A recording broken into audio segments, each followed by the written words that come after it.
Mobile hunters, are you looking to make the move to saddle hunting this year? Or maybe you just want to add a few new pieces of gear or upgrade your current saddle gear. If that's the case, then head over to tetherednation.com where they've got all mobile hunters covered. Whether you're new to saddle hunting or an old timer, Tethered is your one-stop saddle shop. From saddles to ropes, sticks, ascenders, whatever it is you need, they have you covered. I've personally been using their gear for the past 3 seasons now. My base setup consists of the Phantom saddle and the Predator platform. And if you're wondering why I've chosen to use their gear above all else, here's the cliff notes. They're innovative and pushing the mobile hunting forward overall. They cut no corners and prioritize the safety and performance of their gear. They care about the community that they've created, and their gear allows me to hunt free. And above all else, I like to support good people doing good work. If you're interested in upping your mobile hunting game, then head to tetherednation.com. This podcast is brought to you by Skull Brew Coffee Company. Skull Brew Coffee roasts premium single origin coffee, guaranteeing to deliver the freshest coffee directly to your doorstep. The kicker? They're 2% for conservation certified and donate 10% of their proceeds back to organizations who support the interests of our hunting community. So go to skullbrewcoffee.com and pick up one of their 3-killer roasts and fuel your hunt and fill more tags with Skull Brew Coffee.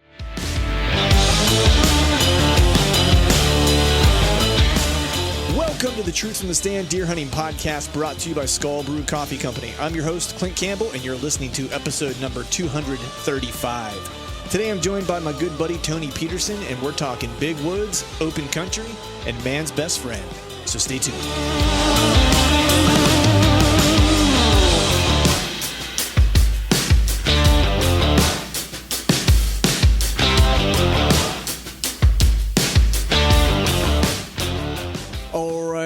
All right. What is up, everyone? Happy Wednesday to you. Hope you're doing well. Hope you are feeling fine. Happy Father's Day to all you fathers out there. You might have thought I was going to say a bad word there, but we're going to keep it clean for the kids here today. Going to keep it clean. I hope everyone had a good Father's Day this past weekend. This is always the weekend where you get a little bit of a free pass to do whatever it is that you want to do. So I actually went out and hung some trail cameras, did a little bit of deer work, got into the kayak, did some kayaking around, got a good sunburn, broke out the smoker, did a little cooking on some flame, which is always good for Father's Day. So all in all, my Father's Day weekend was pretty good. I hope you guys had a good one as well. Maybe had a chance to get out and do a little bit of deer work. It was hot though this weekend, man.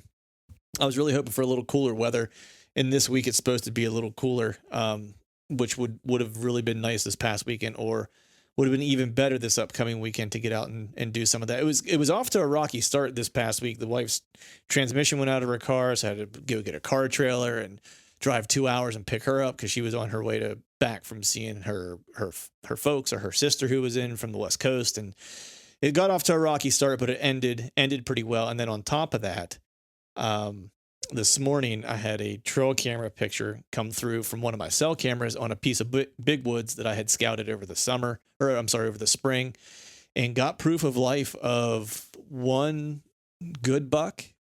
Remains to be seen what he turns into, but he's on his way. We'll put it that way.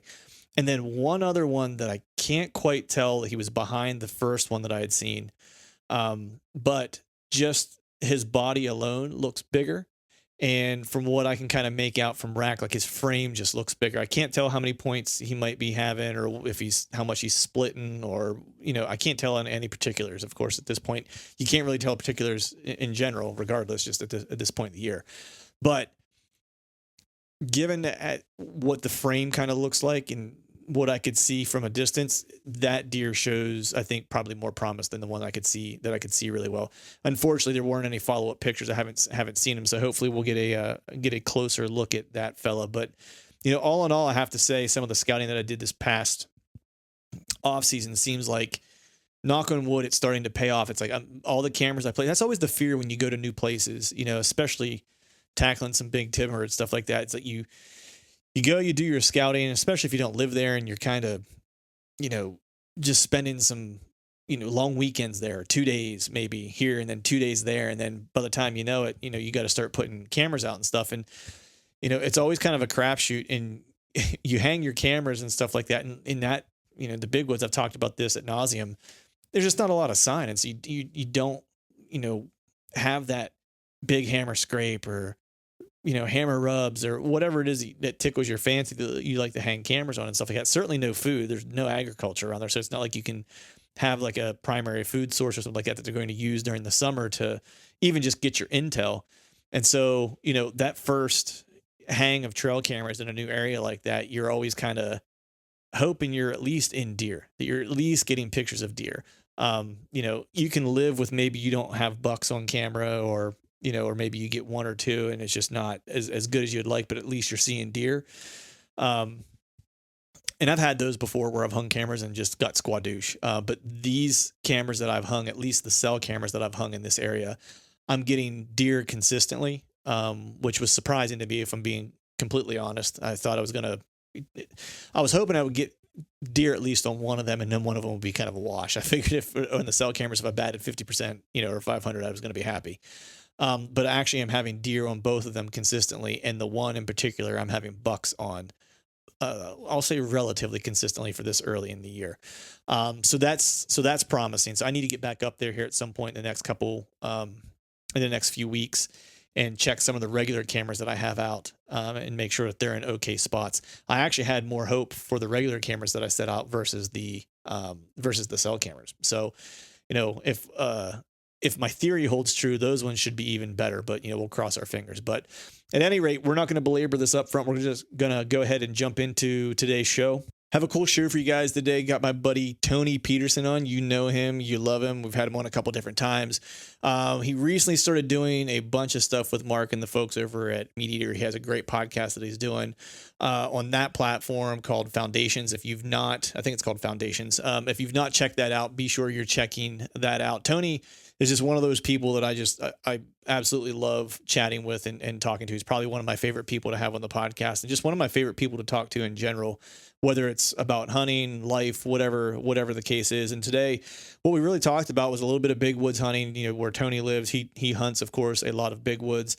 Of course, we talk a little bit of travel hunting. It wouldn't be a podcast with he and I if we didn't talk just a little bit about travel hunting, because truthfully, over the years, I've gained a lot of inspiration by watching him and what he's done, and is really kind of, one of the things that inspired me to travel more and just kind of, and throw caution into the wind and really just kind of get after it. And then the other thing we talked about was hunting open country. In full transparency, I'll be going to Kansas this year.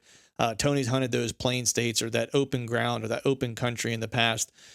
Full candor, I've never hunted those types of areas with a bow or anything for that matter. And I'm a complete noob when it comes to hunting that open country.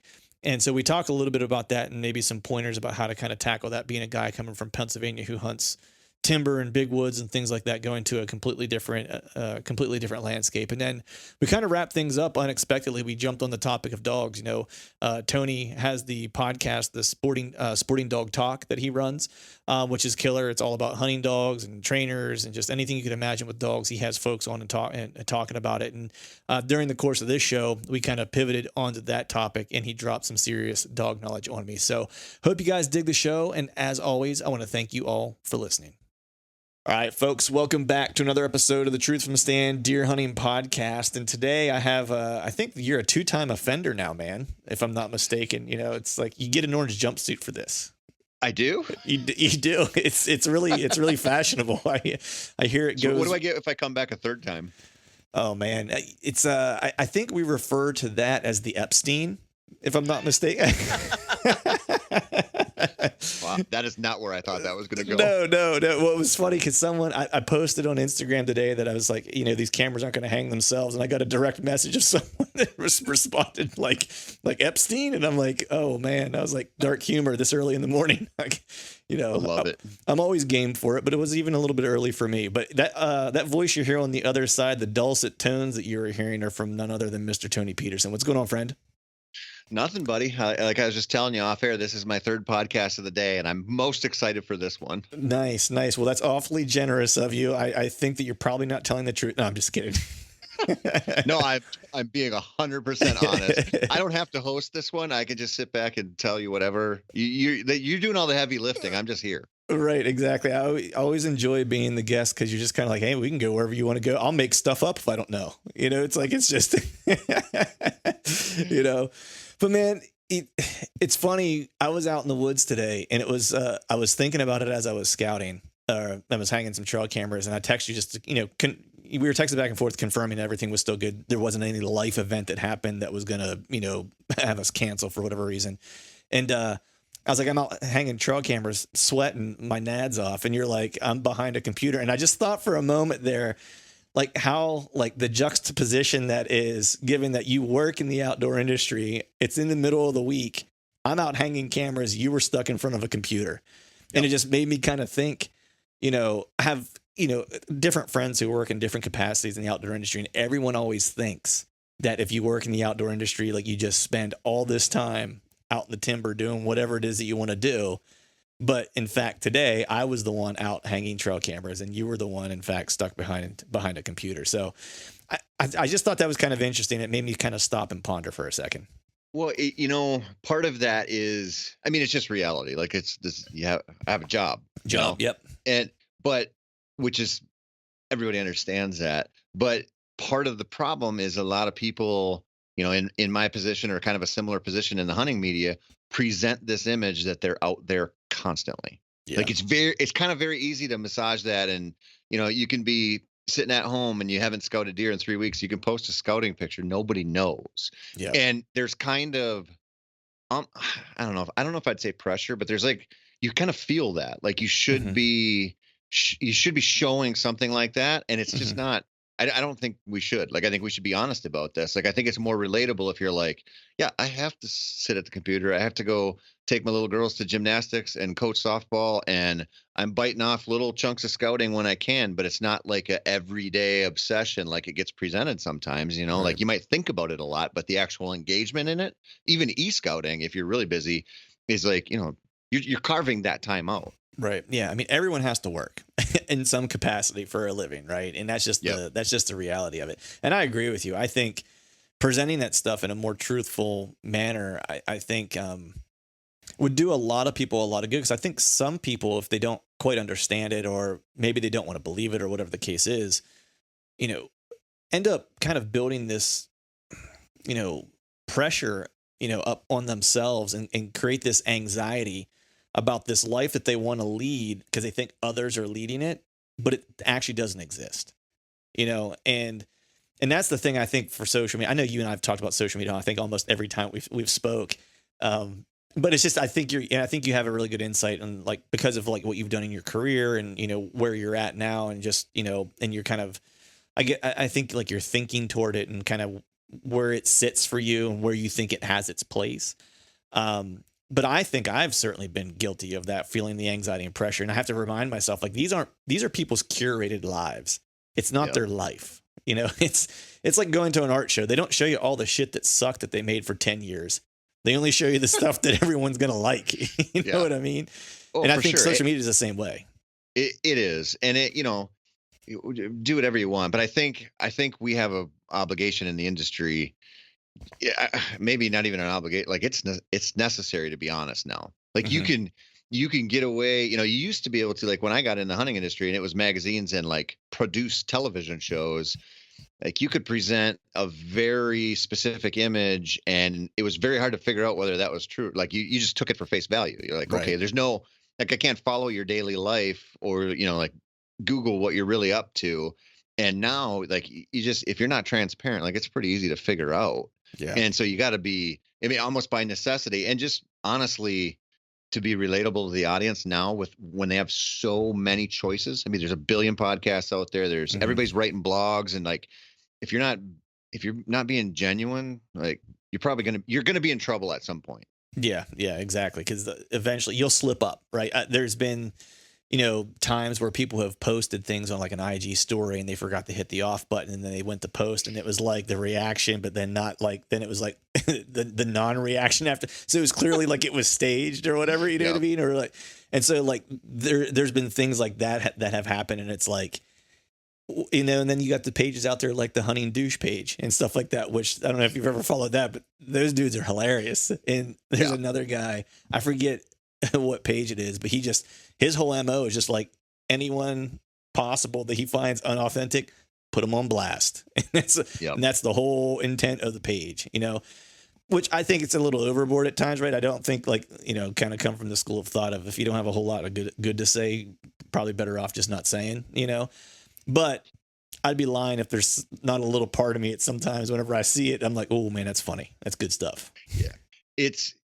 I think it's pretty funny too a lot of times. I mean, I'm just generally like the idea of starting a hate page to me is like crazy, but I see it and Who has time I'm like, for that? well, yeah, and you have to stay in that lane. And it Yeah. is like they're clever, man. Like Oh, yeah. they're really good at what they do, and it's entertaining and funny, and it is kind of funny to see some of the shit they dig up. Yeah. But I just like it like makes me tired just thinking about having to do like you're like a private investigator almost, Yeah, exactly. It's like I don't want to spend my day scouring people's Instagram feeds to see like what ridiculousness that they're up to. No. I'd rather take that time and scout. Yeah, absolutely. And post something authentic. And one thing we should say on this too, like it's a better message to send people anyway, because they're like, when I had to shut down Hunt for Real, when I signed up with Meat Eater, I had people reach out to me like crazy. And they were saying like, I went on my first trip because I listened to your podcast. Like I didn't like multiple people said, I didn't think I had the chops to go do that. Then I did it. Mm-hmm. And yeah, I killed a deer or I didn't kill a deer, but I went back and I killed a turkey or I didn't kill a turkey, but they got over that hump. And I think a lot of people are sitting there thinking that so many of these people in the industry have something so vastly different than what they have in their life, which makes it possible for them to do it. And certainly there are opportunities, and it's not equal footing, believe me. Right. But when you like stick to this public land thing that you and I are so passionate about, and this do it yourself stuff, it's pretty relatable, and it helps people just go like, okay, I'm going to try that once. Like, I'm just going to see. And I love that. And if those people are sitting at home with 2 little kids or whatever, the demanding job, and they see somebody else who's like pretty relatable going and doing it, I freaking love that. Like, I think that's the best thing we can do. Yeah. It's funny because like one of the unintended consequences of when I built that trailer was actually that. And I never saw that coming like from a mile away. Like I would have never thought that, and I've had a lot of people reach out to me that they now see like that thing that I built as almost a segue or something that they can achieve and do to go kind of facilitate these hunts and do these things. Right. And I never would have thought building that thing was the thing that people would be most interested in, which I found kind of interesting. But I think it was more of a normal guy, regular job, wants to try to figure out ways to spend more time in the field and, and travel a little further and, and I didn't have any kind of extravagant means to do it. And I think that was the intrigue behind it. It was like, hey, here's this normal guy from Pennsylvania who's built this hoopty trailer, it's like potentially a death trap, and he's willing to drive thousands of miles and just live in it and to go have the experiences that he wants to have. Right. And that's always been kind of I always kind of hope that that's what the podcast or that I would be able to kind of help people do is kind of recognize that you don't have to have a lot of means to do it. You just have to have a lot of want to, Yeah. And can I tell you why I hate that trailer build? Why is that? Because it reminds me of how terrible I am at stuff like that. I hate it. Like that to me is almost, I'm so not mechanically inclined. When I see somebody who can just do something like that, it's like the same thing as when I watch a documentary on like the International Space Station. I'm like, how the hell does anybody know how to do this stuff? Because I can't do any of it. Right. That's funny, dude. Because funny story from my younger years when I was like in my 20s, probably. I was working at this science center building these like cadaver exhibits and stuff like that. And something broke and I went to fix it and completely used the wrong stuff to fix it and destroyed the thing. Right. And so from there on, like my nickname was Mr. Goodwrench. Like from that point forward, that was my nickname with all my buddies. So I'm not mechanically inclined in the least, actually.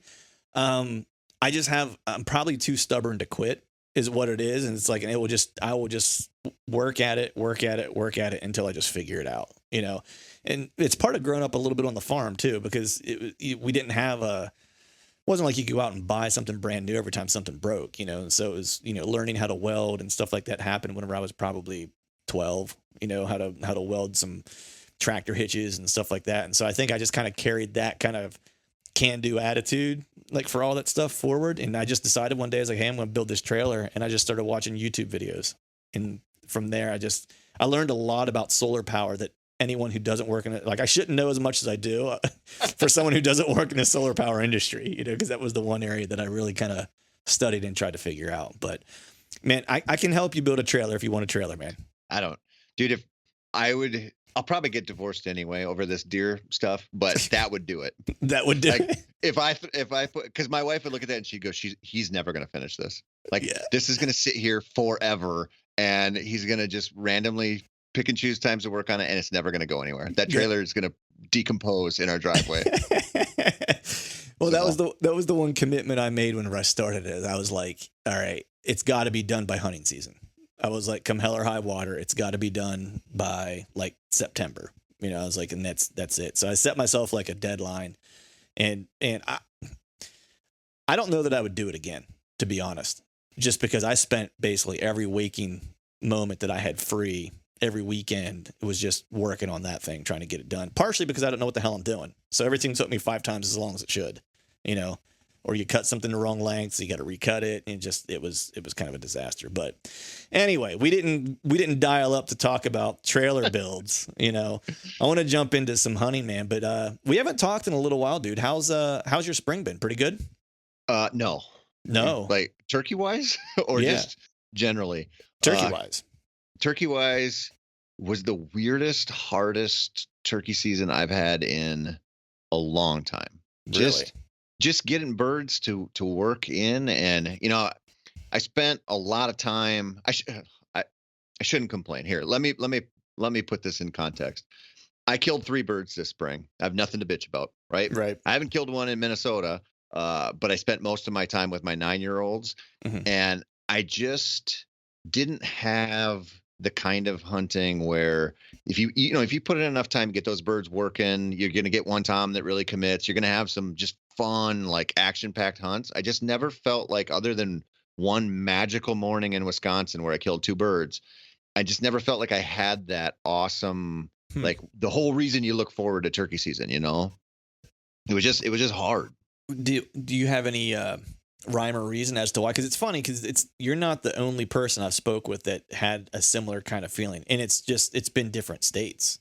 Yeah, I have the same thing going on with some of my buddies, and I don't know. I know at home, the farm that I hunt's getting developed, so the birds just aren't there. I mean, I knew when I started it, I was hunting 18 birds. I knew every one of them, and we killed one right away. One of my daughters killed a great big one, which was awesome. And then after that, it was like I was just educating those birds so much. So I know that got in my own way a little bit, but I didn't have anything else to work with. Right.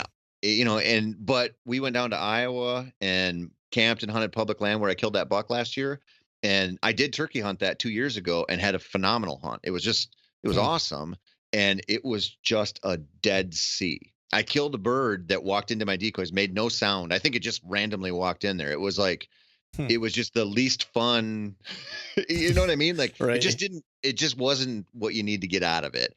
Right. And I don't know why. I don't, they're talking about the turkey numbers being down out there a little bit in a lot of different areas. I don't know if I necessarily saw that to where I felt like it would be like affect me or affect my hunts this much. Right. But it was definitely, at least for me, a really weird spring. My spring was pretty non-existent, to be honest. It's work blew up basically for me the entire spring. I got one hunt in for turkeys this year. That was it. I might get one in this coming weekend because I typically go back and do a turkey camp with my in-laws.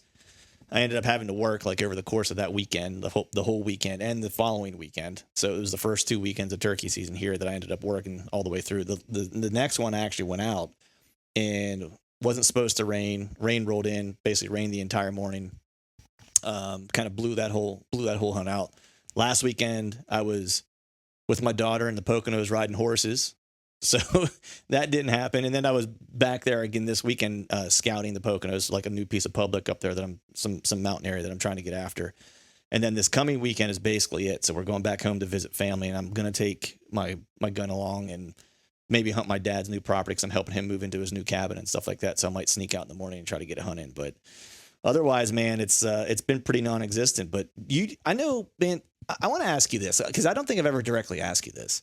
I know you use turkey season a lot to kind of prepare for the upcoming deer season, right?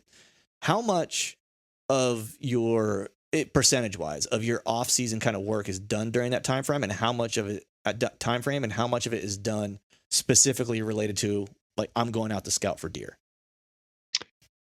That's a good question.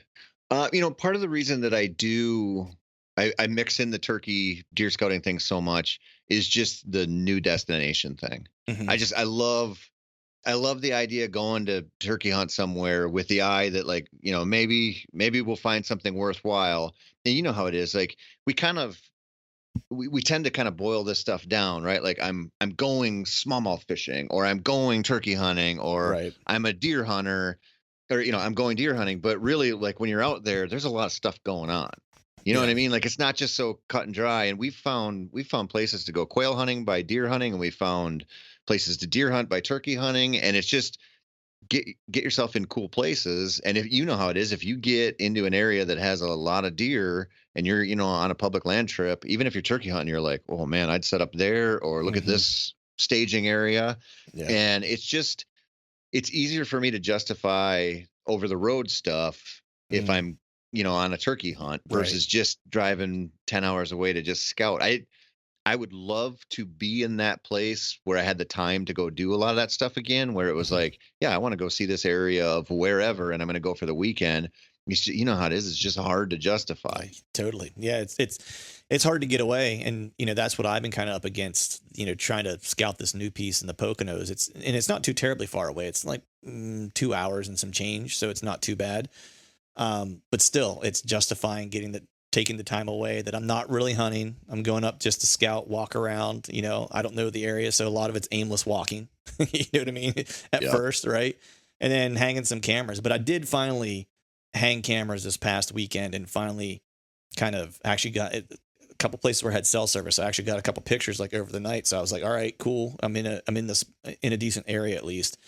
Cause it's just the weirdest, like one of the weirdest places I've ever gone to scout and considered hunting. Cause it's just big timber like you would expect in the Pocono Mountains, but the elevation changes aren't super drastic because you're actually already on top of the mountain.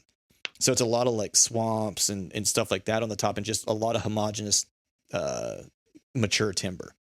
And you'll walk through areas and you might look at it and think that there's never been a deer that had ever passed through there in the existence of the entire piece, just because of like, they don't lay down a ton of sign. It's really minuscule.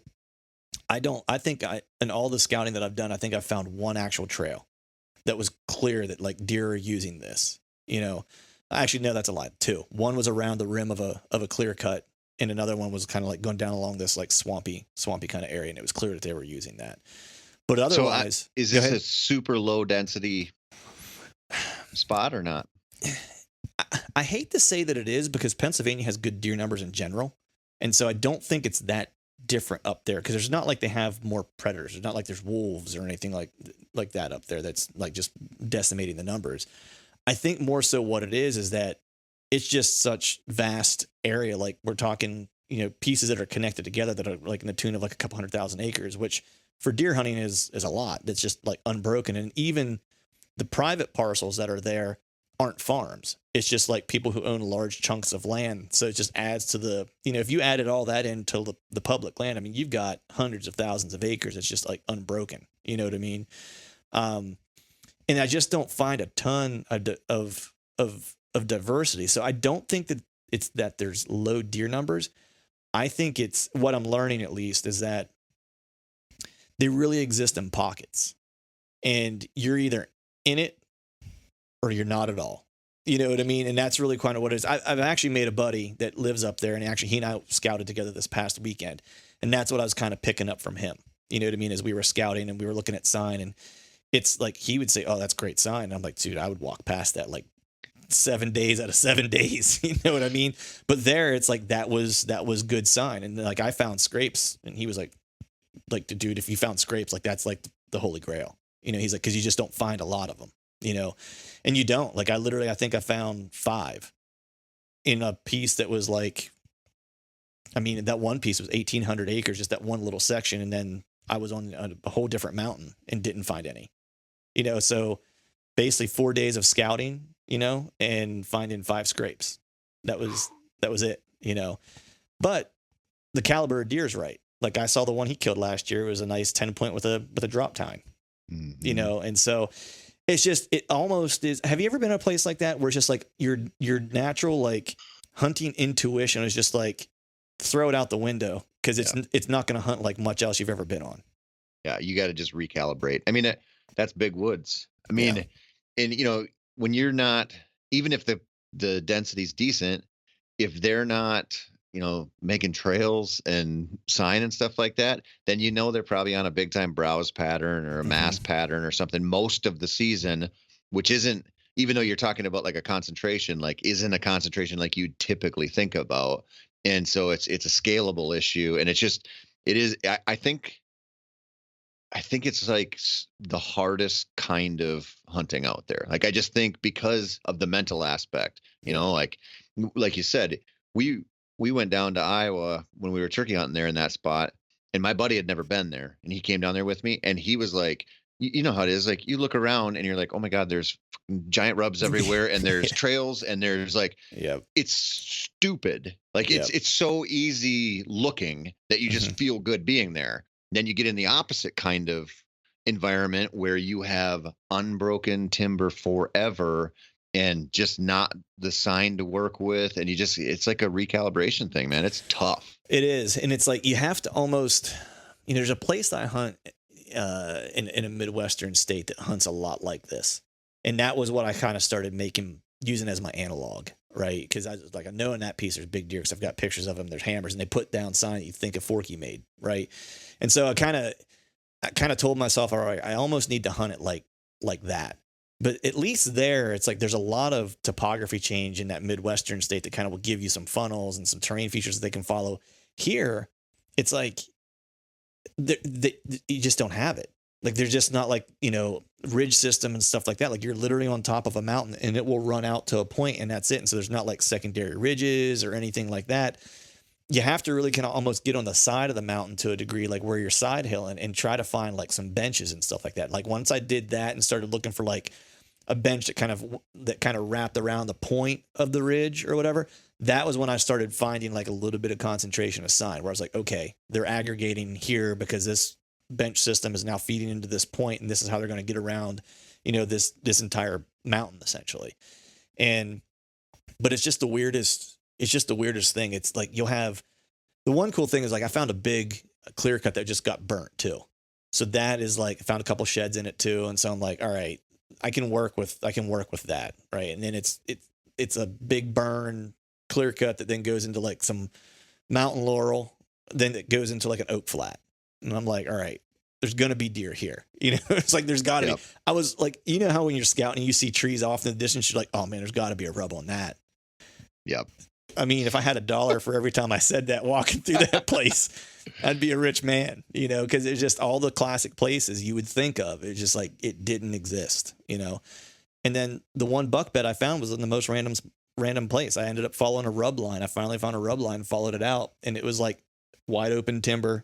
He just decided like that just became the place where he laid down frequently. I'm convinced, because it was, a little bit worn to the dirt. There was hair in it, but I would have never in a million years thought to look there to find a buck bed, So I'm just curious, man, like big woods, like how do you tackle it? Like, how do you go about it? It's where I'm kind of obsessed with it because it kicks my ass so much. Yeah. And I really, what you touched on earlier with the concentration, I'm just like becoming more and more of a believer that that's the way to go. Get out there and cover ground until you find a concentration, or during the season, observe, in season scout, whatever, till you find. And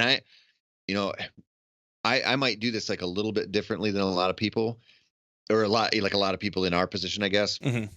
I don't look for buck concentrations in the big woods. I just look for deer.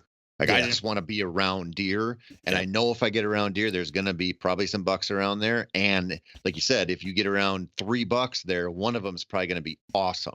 Yeah. Like that's just the way it is. And it's just a matter of, at least for me, covering a lot of ground, doing a lot of the march Mm-hmm. scouting, and then just being open to the idea that I'm going to get it wrong almost always in the season till I get on something. And Yeah. I hate it because I don't find repeatable stuff a lot of times. You know what I Yeah. mean? Like it's Yeah. just even when I'll find like a little creek crossing where a creek runs through, a chunk of big woods, I'll be like, this is going to be my spot. I can show up every year and at least see deer. And I just can't count on it. And it's partially because what you were talking about, like you're dealing with just like so much space, so much browse, like not destination. That's why you get excited when you find that clear Yeah. cut, like you're like, oh God, you're like, God, thank you. Like, yeah, this is the there's food closest and thing to cover. a destination food source I'm going to find. And in 5 years, this is where they're going to bed, like, Right. but when you don't have that, it's just, you got all these reset moments over and over again. And you just got to get used to like getting it wrong until you just find that concentration. And it might not be that many deer, but Mm-hmm. it's enough to really keep you on it. And I will say this, like when I found those concentrations, like in northern Minnesota, northern Wisconsin, it's even if I'm not on the same buck 2 days in a row, a lot of times, like if I observe something and move in, I'm around enough deer where it usually works out for me. Like when I felt like I get keyed into that, I kill a buck usually, Right. but it's not like the buck that I saw that got me over there. He didn't come back. Somebody else did. And so you're Right. just like, I'm hunting for deer because the deer are showing me they're here. Right. Yeah.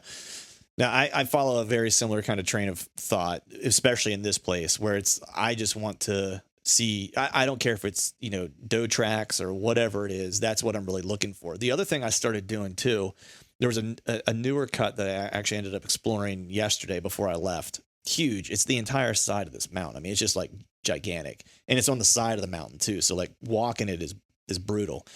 And so what I started doing was I actually started walking like all the skid steer trails and mapping them. So I knew where they would go to and how to get like up to the top of the mountain and stuff like that, what I could use for access and so on and so forth. And then just as I was going, I just started paying more attention to trying to find tracks that were on the ground because I had bare dirt. And I was like, all right, well, this might not be good right now.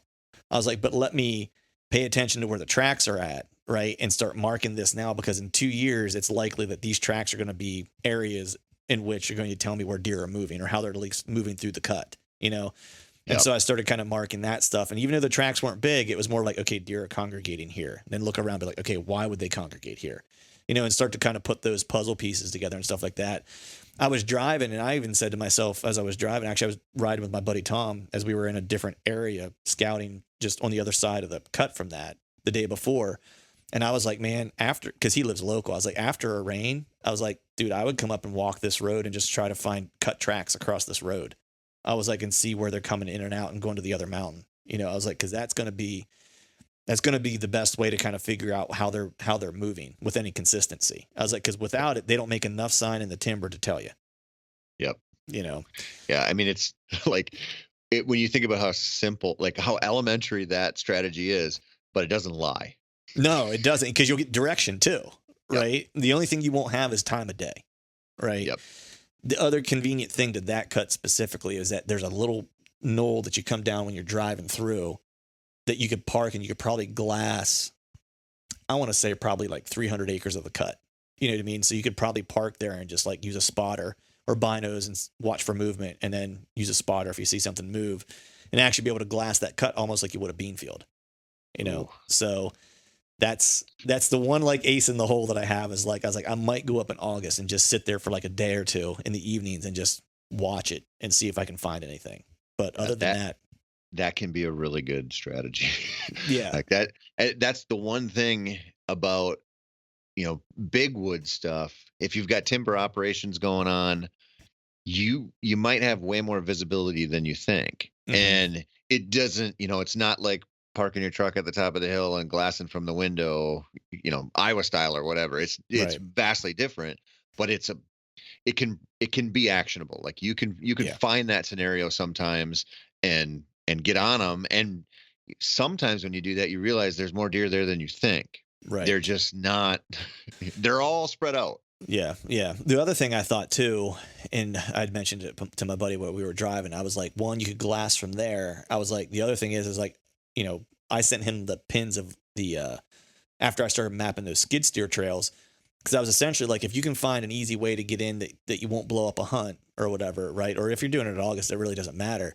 I was like, but go up to the one corner, hang a saddle, and just get in that tree in that top north, east corner of that cut. I was like, you'll be high enough if you get 20 foot up, you'll be able to see the entire cut, or 30 feet up, whatever. I was like, and just glass the whole thing from a saddle. Yeah. I was like, you'll see the entire thing. I was like, and then you'll know where they're bedded and where they're potentially living a little bit, or how they're moving when they get up, or are they going to that west end, or whatever the case is. I was like, that would be my strategy if I lived close enough to do that. I was like, I don't live close enough in proximity to make that move. Yeah. But, it could be good. We'll see. Yeah. Yeah. I mean, I look at that kind of thing and I go, there's 7 people in this country who would try that, but it could work. Right. You know what I mean? Like, I'm not knocking it. I'm like, especially if you're a public land hunter, some of that stuff, like we think we gotta, just outwork the competition all the time, which is a lot of times true, right? Right. But it's not sometimes in the ways we think. Like, yeah, that would be kind of a pain to go do that, but it's either gonna tell you an awful lot of awesome stuff, or it's gonna tell you that you're over, like you're fishing in dead water. It's time to move on. Right. But it's like nobody else is figuring that out.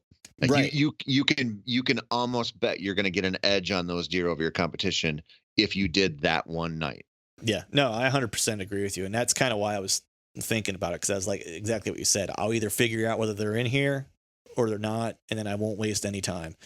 I did have cell service at the top of that mountain, so I was able to hang a cell camera on the edge of that cut on the way up. There's like a nice little point that kind of comes off where I did find some historical sign, a bunch of acorn caps and stuff like that from the previous year. So it was like, fingers crossed, it's like just, throwing a wish and a prayer at it essentially. But that's kind of my plan for that area. If you can't tell, it's a little bit of a wish and a prayer at this point, Well, I mean, I think if you can talk your buddy into going to do that, that's the best scenario possible. Cause you can just wait for his report, right, and, not have to go do it yourself. Yeah, we are using the buddy system, man. Like, cause he lives there, he shared a bunch of stuff with me, and, I put out cameras. He knows where all of them at, so he can check them if he wants to. The cell cameras, I share all that stuff with him.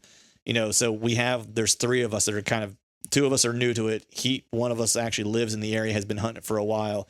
And so we're just actually pulling all of our cameras together and all of our intel together and just kind of sharing with each other. So at least, he expedited my learning curve by probably 2 years on that piece, in a weekend, so I felt pretty good about that. Super awesome, dude. I mean, that's, you and I've talked about this before. It's like, you got to keep the good guys close to you.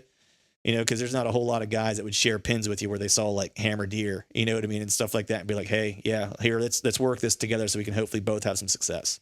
Yeah, no, it's that. And that's just when you're with the right people, that's fun. Yeah. Like that, I mean, just working together toward a common goal. That's fun. Yeah. And I'll be stoked for him if he kills a hammer, you know what I mean? It's like, one, it'll tell me that they're there, yep. You know what I mean? Which is kind of what you want, is a little bit of proof of life, but they're there. Yeah. Now he's shared some pictures with me, man, that I was like, woo, I was like, all right, yep, I'm willing to put some time into this place. Yeah. I was like, we'll get it figured out. But they're there. Yeah.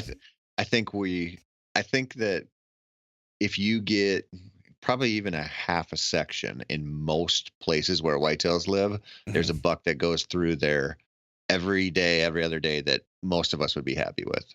Oh my, yeah, 100%. I mean, the one he shot last year was a hammer. I think he had it scored, and it was like 133 and some change with a drop tine.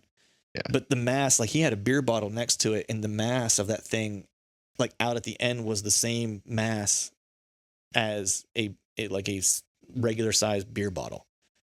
Just ridiculous amounts of mass. Like, so, well, I mean, they're definitely there.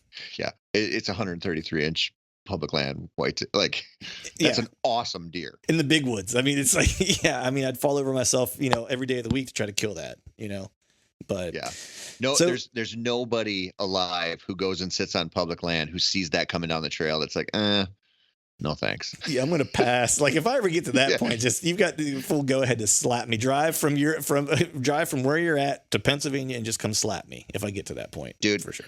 I was talking to this guy. He's kind of in the industry, kind of not. He owns a very successful business. Mm-hmm. And so he's he's kind of got the lease thing down in some of the big states, and he's killed some huge bucks in like Right. Kansas type, we were talking one time and he was asking me about the public land thing, and like the big buck, like what's the potential? And I was like, I don't know, like, yeah, just telling him what I know, like the range, and like, yeah, you can see, I've seen booners on public, but it's like, Right. it's a No, unicorn, right? right. And he just kind of offhandedly, he's like, yeah, I should go with you sometime. He's like, there's no way I'd probably pass up like a 170 or 180 on public land. I think I'd kill that deer. You think? And I was like, you have no idea what you're talking about. Yeah. It's like you better knock off about 60 points. You know what I mean? It's like now you're cooking. Yeah, now you might be getting into the range where you could maybe kill one because you've been hunting a whole different world. Different world, buddy. Yeah, exactly. Well, man, you touched on something there. So Kansas, actually, right before you and I jumped on, I got my email. I actually got my Kansas tag for this year. So I'm headed to Kansas for the first time. Never been there. It's actually going to be probably like 95% a freestyle hunt for me. My buddy Chad went out and turkey hunted it. I was supposed to go turkey hunt it and do some scouting, but that's when work kind of blew up and kind of foiled all my plans. But I've never been to Kansas, and we're going to an area that specifically we picked that didn't have a lot of trees, so it's a lot of, ditches and draws and CRP and great bird hunting habitat. I have no doubt. But I'm going to be a little out of my element, man. So I'm looking for a little advice from you, brother, cause it's going to be a different ball game. I mean, my buddy Chad, when he was out there, he was just like, dude, he's like, the sign is just everywhere. He's like, it's just littered. Yeah. And I'm just thinking about it in the back of my mind. Like, how do you hunt a peak? Cause he said the place that we're potentially going, that's where he was turkey hunting. My goal was kind of like, it's do a lot of road glassing and try to spot something and then go in like the next day or that evening or whatever and try to set up on, or if it's bedded, just try to go in and set up on it to get it when it gets up, But what he said is that the area that we're going to be in, there wasn't a lot of road glassing opportunities. Like he was a little surprised by it. So I'm just curious, man, in all your travels, whether it's Kansas, Oklahoma or whatever, Nebraska, similar, different, but similar, right? How do you kind of tackle that open territory, man? I mean, you got to just look at it like what, like what's working for you, or like what's going to be the advantage, what's going to be the disadvantage, right? Like obvious, like you being a Pennsylvania boy, you're going to go, the disadvantage is no trees, right? Like it's going to make it a hell of a lot harder. Yeah. But the advantage is the visibility, and the advantage is, as a guy who follows a dog around in that stuff a lot, is that the concentrate, like the quantity of deer in that stuff is way better than you'd expect. And it's usually, are you going to hunt there during the rut? Yeah, it's good. We don't know exactly when we're going to leave yet. It's either going to be, I'm going for 2 weeks. So it's either going to be the last week of October, first week of November, or it's going to be probably like the second and third week of November. I forget. Okay. We're timing it. We're trying to time it to where there's not because there's like a bird season that happens right there that we were looking at, and I'm trying to like get in between that so we can avoid like the dove hunting and stuff like that.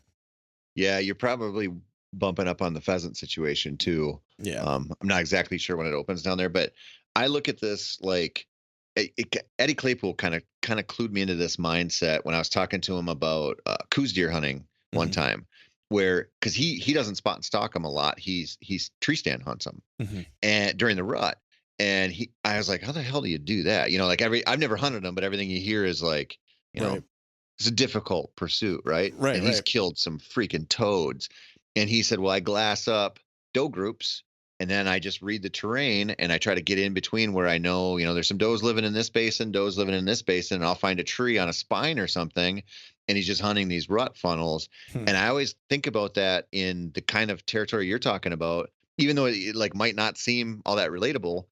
You're going to have a patch of sumac here and a little creek bottom there. And you're going to have these places where there's definitely deer, right? And how are they connected? Like how is a buck going to get from A to B? And we look at that stuff all the time like it's so random, and it's not. Like when you get out there, and even if it's just CRP grass, there's something to the terrain typically that they'll just get a little bit below. Like when you get out, when you glass it, you don't see anything. When you get into it and you're like, oh God, there's a little ditch here and there's this perfect side hill trail through there. And, you know, there's 3 bushes that are all rubbed up.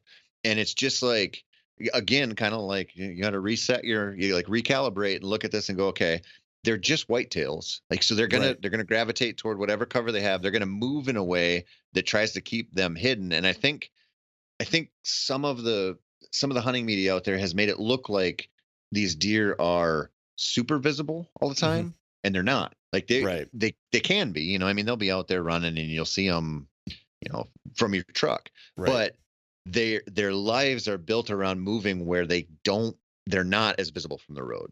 And Right. so, like when you get out in that stuff, you just realize like God, they have this figured out perfectly. There's like a 6 foot difference between here and there, and they walk 2/3 of the way down it. You can't see them, and Right. it seems so like like you would think about it and go like, well, who cares? Like it's not that big of a deal. Like that's everything because that's how Right. they go from here to there, and that's how they get to that water, and that's Right. how they access that little creek bottom.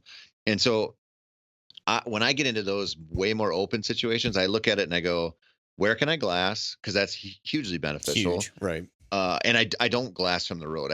I don't like that. Like I like trying to find a place that I can get off the road, even if it's like 100 yards, but it gives me a different look. Mhm. Because like I've seen that a lot, like with mule deer hunting, where the kind of the go-to scouting method is just to drive around, spot one, and it works. Like Mhm. you could do that down there, but I've seen so often like the places that aren't visible from the roads, especially by the time the rut's going on down there, it might be just some stupid little area that you just can't see because it's around a bend or something like that.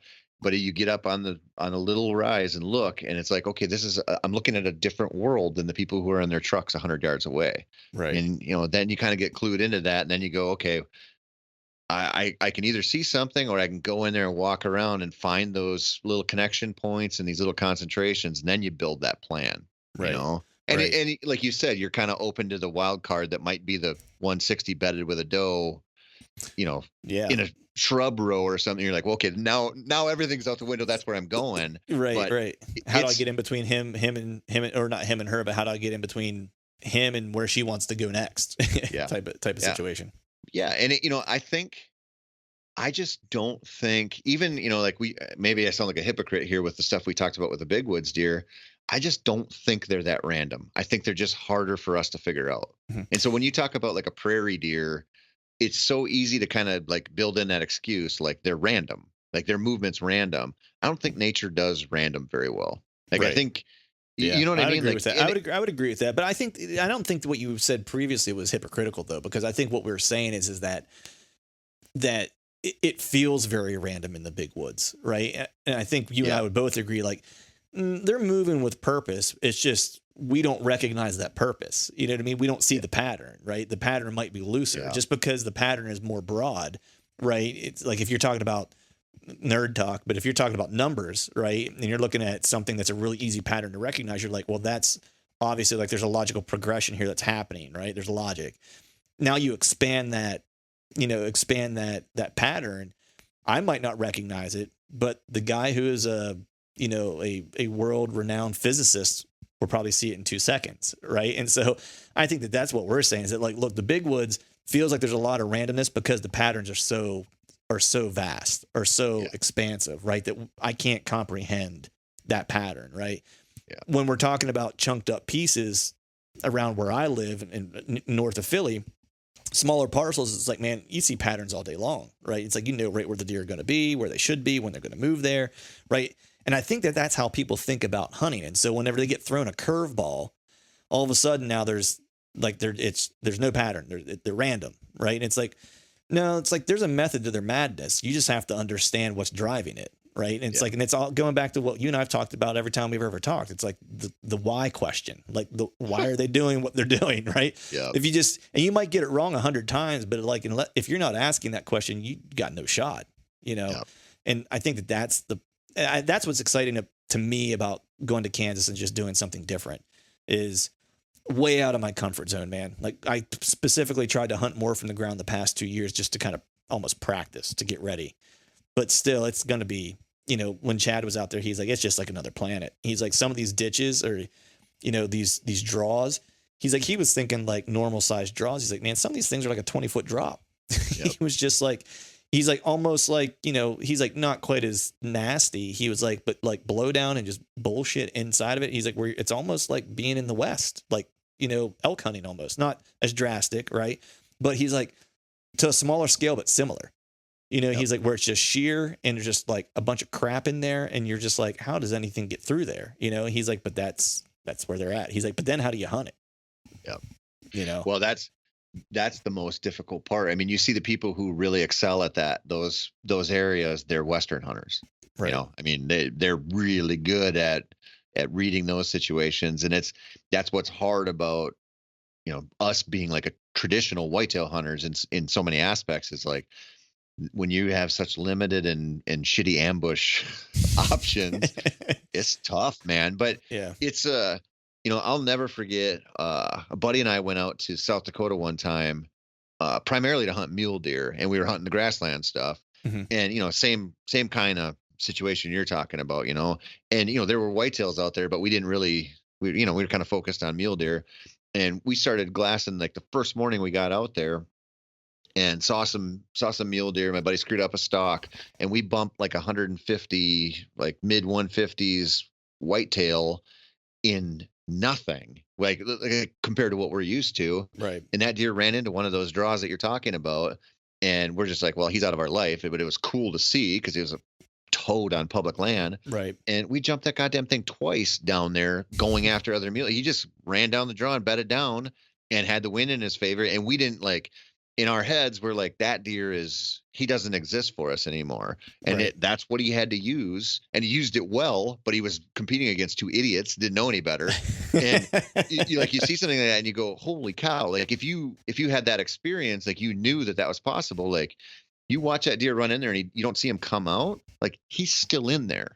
Right. You know what I mean? Like make a plan instead of just blundering through there. But it's hard when you get in those environments. I mean, it's why so many people, I mean, I shouldn't say it's one of the reasons why people struggle with elk hunting. Like if you come from the East and you go elk hunting, that is a wild new experience. Yeah. Yeah. Yeah. I remember whenever when I made my trip out West, it was like nothing I had ever experienced before. And it was actually a huge learning experience for me, just from like, I took a lot from that trip back to like my whitetail hunting. Right. It was just, yeah, it was rugged. It was tough. We were able to get on some bulls here and there, playing the thermals was like, that was like a class in playing thermals. Fortunately I was with a buddy of mine he's from Montana.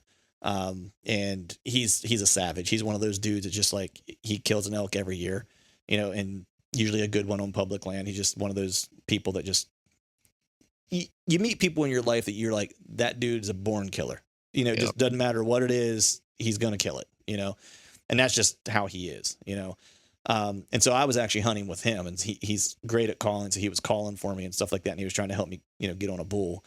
And so he was kind of teaching me as we were kind of going along. And that was like a master's class in learning how to use thermals, because that was just like 100% the game out there. It's like, if you can't do that, like you pretty much stand no chance, like at all. And it's not easy. No, it's not. I mean, it's like, people talk about fickle wind in the East to deer hunt, like in hill country and stuff like that. It's like, it doesn't even compare. I mean, it shifts at different elevations. Like, you know what I mean? It's like, it's just, it's ridiculous. And you're just dealing with wild temperature swings that are going to happen. Oh, like you get like, it happens in the whitetail woods, but it doesn't happen the same way. Like you're not, like, very rarely does it cool off so fast in the whitetail woods that the wind rushes downhill, or rarely does it heat up, right at the certain time in the morning where all of a sudden you're like, oh my God, it's just blowing straight, but out in the mountains, you're sitting there at 9, 10 o'clock in the morning. All of a sudden, you just hear it coming like a freight train, and you're like, if you're not used to that, like that's just, if you're sitting on some bedded elk or something, you're like, oh God, it saves so many animals. Yeah. So what? Going back to Kansas, like if you were me, right, and you got this tag, and you're going to an area that doesn't, not a lot of trees, right? How would Tony Peterson tackle that? Like, what would be like the first thing you would do when you got there? I'd go the second week of October. I knew you were going to say that actually. I would go when felt like I could find a big concentration of deer that would be predictable, and other people wouldn't be out there trying to decoy them and run them down during the rut. Yeah. As soon as I asked the question, I was like, I know exactly how he's going to answer this. Cause I mean, I know that's like one of the things that you do really well, and you do it purposefully, is when you take your travel trips often, it's like you usually are trying to time it to when other people aren't going to be there. So it's not the popular time to be there. Right. And I think some people get scared off by it because they think in their mind, right, if you think October, right, whitetail hunting, you're thinking like bed hunting, right? And that's a isolating game to play, you know. But if you do it in a certain way, so maybe let's do this. Like, I guess explain to me how you would tackle that then, because I think a lot of people think exactly what I just said, which is like, man, if you're hunting October, whitetails, like you're hunting beds, right? But explain, like, but I know, like, we've talked about this before, and your feelings about bed hunting, where it's legit, and there's a handful of people who can do it and do it really well, right? And they're kind of the unicorns, right? But for us mere mortals, hunting a singular bed, a deer in a singular bed is, you know, oftentimes a fool's game. But I think a lot of people now kind of equate that early October with exclusively bed hunting almost, right? And so bust the myth, I guess. Like, so whenever you're going out there early October, how would you hunt them, not necessarily bed hunting them? So, I mean, this is what this bed hunting situation reminds me of is I've fished tournaments with people who are like, I'm a power fisherman. I only flip, I only throw, you know, spinner baits or whatever. And I'm like, well, what if they're on a finesse bite?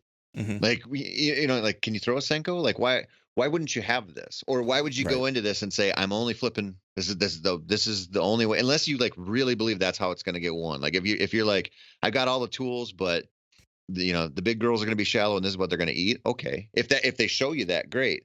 But like to say there's a certain time of year where like this bed hunting style, that's the option.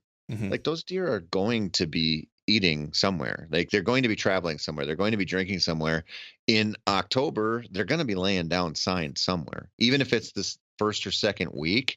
Mm-hmm. And for me, like I know that. Like I know they're going to do that in Pennsylvania. They're going to do it in Michigan. They're going to do it in wherever.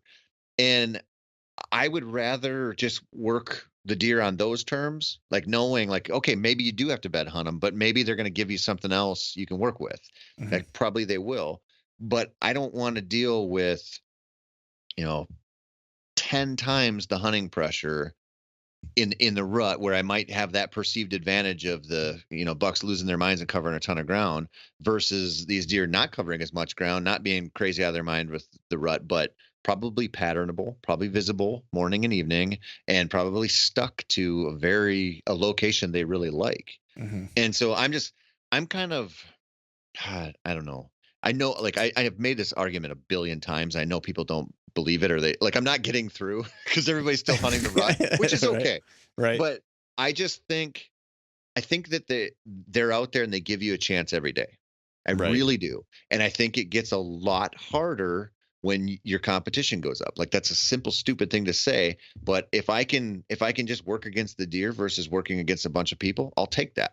Right. And so if you have that opportunity, even on public land where they get more pressure generally, like you get into Kansas and you're in a place where nobody's really messing with them and you're way closer to the beginning of the season when they, you know, like they've just had less pressure. Mm-hmm. I would just be confident in a place where they're visible, where you're going to get on them and get something to work. Like Right. you're going to find some kind of browse pattern, or you're going to find something, a cattle tank or something that's like, yep, Right. he went in there, he walked out. Maybe you don't need to know where he beds. Maybe you see right where he beds, but they're going to be visible and you might not have a bunch of other people to compete with. Right. Yeah. I think it's just, you've mentioned this a couple times when we've talked, and every time I'm always like, damn it, I'm going to do this. I'm going to take one of these trips in October and kind of, and play this game. And I actually think Kansas would be one of the best spots to possibly do it. Right. Yeah. Couple reasons. One, you can see a long ways, right? And so if you can get to a place where you can do some glassing, you can almost hunt it almost like a pseudo Western hunt where you can glass, kind of figure out, lay back for a day and just glass the entire day and figure out what they're doing before you blow something up. Right. And then go kind of make your move. I think earlier too, right. Not only are you going to have less people because it's not the rut, but if you're going, say you're going Saturday to Saturday, or if I'm going out for 2 weeks, it's like, man, I'm going to have 10 days where there isn't going to be anybody out. Right, because I'm going to be there in the middle of the week, Monday through Friday, hunting outside of the rut, when only people that are going to be there are going to be the locals who are going to hunt their Saturday, Sundays, right? Yeah. And so you basically have the run of the state for 10 days, essentially, or at least the zones that you have drawn for. And then the other part I like about it, and I'm now starting to convince myself a little bit that maybe I need to be going the second week of October, is it almost forces you, again, this is either glassing, but I'm going to say scouting midday. I think a lot of people, I'm not necessarily guilty of this because I'm willing to get down and move and scout, right? I don't have a problem with that. But I think a lot of people, especially during the rut, they're like, oh, I'm hunting the rut in Kansas or Iowa or Ohio or whatever destination state that they've picked for that year. And it's like, I'm going to sit in this tree come hell or high water for 10 days because if I do, something will come by. And when reality is they should be getting down and scouting and figure out where the deer are at, right? And so because you're in October and that midday movement, that 10 to 2 movement or whatever isn't going to really be in play, then you don't feel obligated to sit in the tree all day or in wherever your setup is, whether it's on the ground or whatever, and you feel a little bit more comfortable about getting out and moving and doing some scouting or doing some glassing because you don't feel like you're wasting a prime opportunity for a buck to come walking by, right? Dude, absolutely. And you don't fall into, you're already going into it with a different expectation as far as deer movement, right? Mm-hmm. So you don't go into it, and you know how it is when you hunt the rut. Like the rut is rough sometimes, man. Mm-hmm. Like it's not just a guarantee that you're going to be covered in deer, and it works against us in that way because we go in with such high expectations that when you don't get it right, or it's just not on right where you were at, that's really hard to stomach. Like the second guessing comes in. But I think like what you said that makes like that really, really gives you the opportunity is the time. Mm-hmm. If you say I've got 10 days to hunt a good place, holy cow. Like you don't have to rush anything. And like you said, you got a 4-hour window each day where you can just go scout, or you could burn a whole day scouting or 2 days scouting. That you have the opportunity there to just like work on something and let it breathe, like you don't have to rush it. You see that deer doing something, or you get clued into it a little bit. Like you've got time to sit back and go, okay, what is this really? How does it work for me? That matters. Right. No, totally. Cause I mean, in the rut, it's like you don't really get that luxury, right? For a bunch of reasons. One, biology, right? It is dictating that they're not going to stick around real long when you do see them in a lot of cases. And two, to your point, even if you do have a deer that you think what he might do, chances are there's someone who thinks it too, because someone else has probably also seen him, right? Yep. And so now you're playing that game of like, can I get him before the next guy sees him or bumps him or whatever the case is. So, man, I don't know, dude. I'm really pondering now that October time frame because it's like the weather's a little nicer too. You know what I mean? Like maybe a little bit more predictable. I'm just not. I don't know.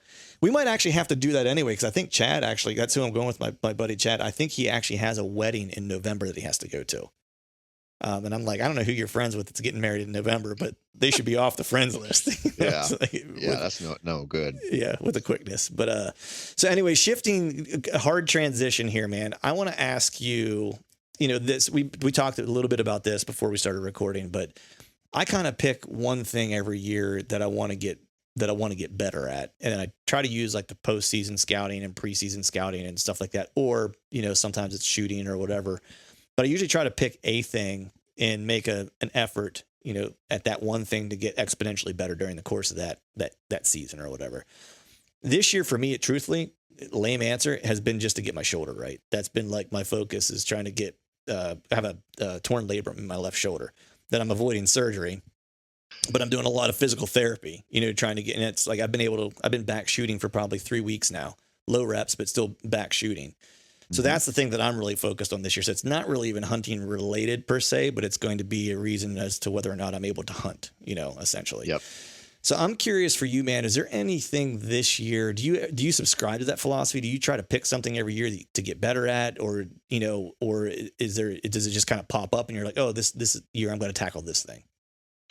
Um, man, I'm gonna give you a really muddy answer on this one. S- yes and no. So, like, one of back when I was chasing that tournament fishing dream, I would pick something like Carolina rigging, and I'm like, this summer, I'm I'm doing this in a bunch of different. I'm like, I just want to get better. Like a lot of times, it was some kind of technique that's really popular down south, and we don't use it up north a whole lot. But Hmm. you just look and you're like, these bass are bass. Like, Right, right. they're catching them doing this down there. I'm gonna figure this out, and I loved that. Like forcing myself to just be like, get better at this technique. Like you don't even really understand it, and hunting I do that sometimes. Like, Hmm. but now a lot of times it's like just the new state or the new like just forcing myself, don't go back to that place, go somewhere new. Let's Mm-hmm. find something new. Cause I feel like I don't know. I kind of just need to anyway. Like I just enjoy that so much, but Yeah. it also puts me in a situation where you like, okay, you got to start over. Like I don't reach out for help from people or anything. Like Hmm. I really kind of like to go in just like blind and just Right. be like, what I know about this through scouting is what I know. And then you get there and you're always got a lot of it wrong and you got to figure it out on the fly. And I love that aspect of it. So it's not necessarily like I'm gonna, become a badass still hunter this year or something like, or kill one from the ground or, because I might do any of that at any given time just cause the Right. situation dictates, but it's like putting myself in those places. And really this year I got a new puppy coming, and so Oh, that's right. I kind of out of necessity have scaled back my fall plans a little bit. And because of my new gig, a couple of my buck tags are like spoken for. Like I have to hunt certain states at certain times, Mm-hmm. and so I have this weird anxiety going on because I don't have that much planned deer wise. Mm-hmm. And I know I'm going to hunt deer a lot. So I'm like, I don't have a lot going on as far as like, I'll be here in this state at this days. I got a couple states lined up. I shouldn't say that, but Right. I don't have what I usually do. And so I'm sitting there and I'm like, okay, am I really going to spend all this time with this puppy, or am I going to peel off and go to this new state, or what am I going to do? Or am I going to just take this and try to get over to Wisconsin with my little girls as much as possible and try to get them deer, which is like a crazy challenge in it. Like, Yeah, man, I can't even imagine. Yeah. so I'm like really long story long. I don't have like one goal this year where I'm like, I gotta try to accomplish this. I Right. got a whole bunch of weird little mini ones where I'm like, I'm gonna lean into this or lean into that and just see where it goes. Right. So some of these places, so these planned hunts that you have, are they? I mean, are you going to? I'm trying to figure out how to ask this. Are they going to be known places that you've been before, or are you going to be going in blind to some of these places and kind of freestyling some of these trips? I'm always kind of curious how people tackle that, because I know for me, you know, I have the bandwidth to kind of know a couple things well, in a given year. You know what I mean? Where it's like, for example, it's like if I'm going to Ohio, there's two places that I've hunted in the past that like I really like and I kind of know, and so I can kind of go into those places both without a whole lot of prep and kind Yep. of know what I'm getting into. Um, PA, similar kind of situation. Even some of the places that I hunt that are close to me, it's like I may not know a lot about them, but I know enough about the area that I can kind of get by. Missouri, I got a couple places now like that to where it's like, I freelanced them before. I can probably go and jump on any one of those pieces and kind of have some firmish footing, right? So I'm just curious, like, is that what you're running into, or are you kind of going in any of these places where it's like, this is new and we're just going to kind of wing it and figure it out as we go? Little of both. I've got some places I'm gonna go back to and that I've hunted either specific spots or kind of regions. I mean, Mm-hmm. I have some new places I'm going to hunt this year. They're actually private, um, and so I'm kind of feeling like I don't have the new public to obsess over, Mm-hmm. and that's what I feel like. That's what's hanging over my head right now. That's Like the agita.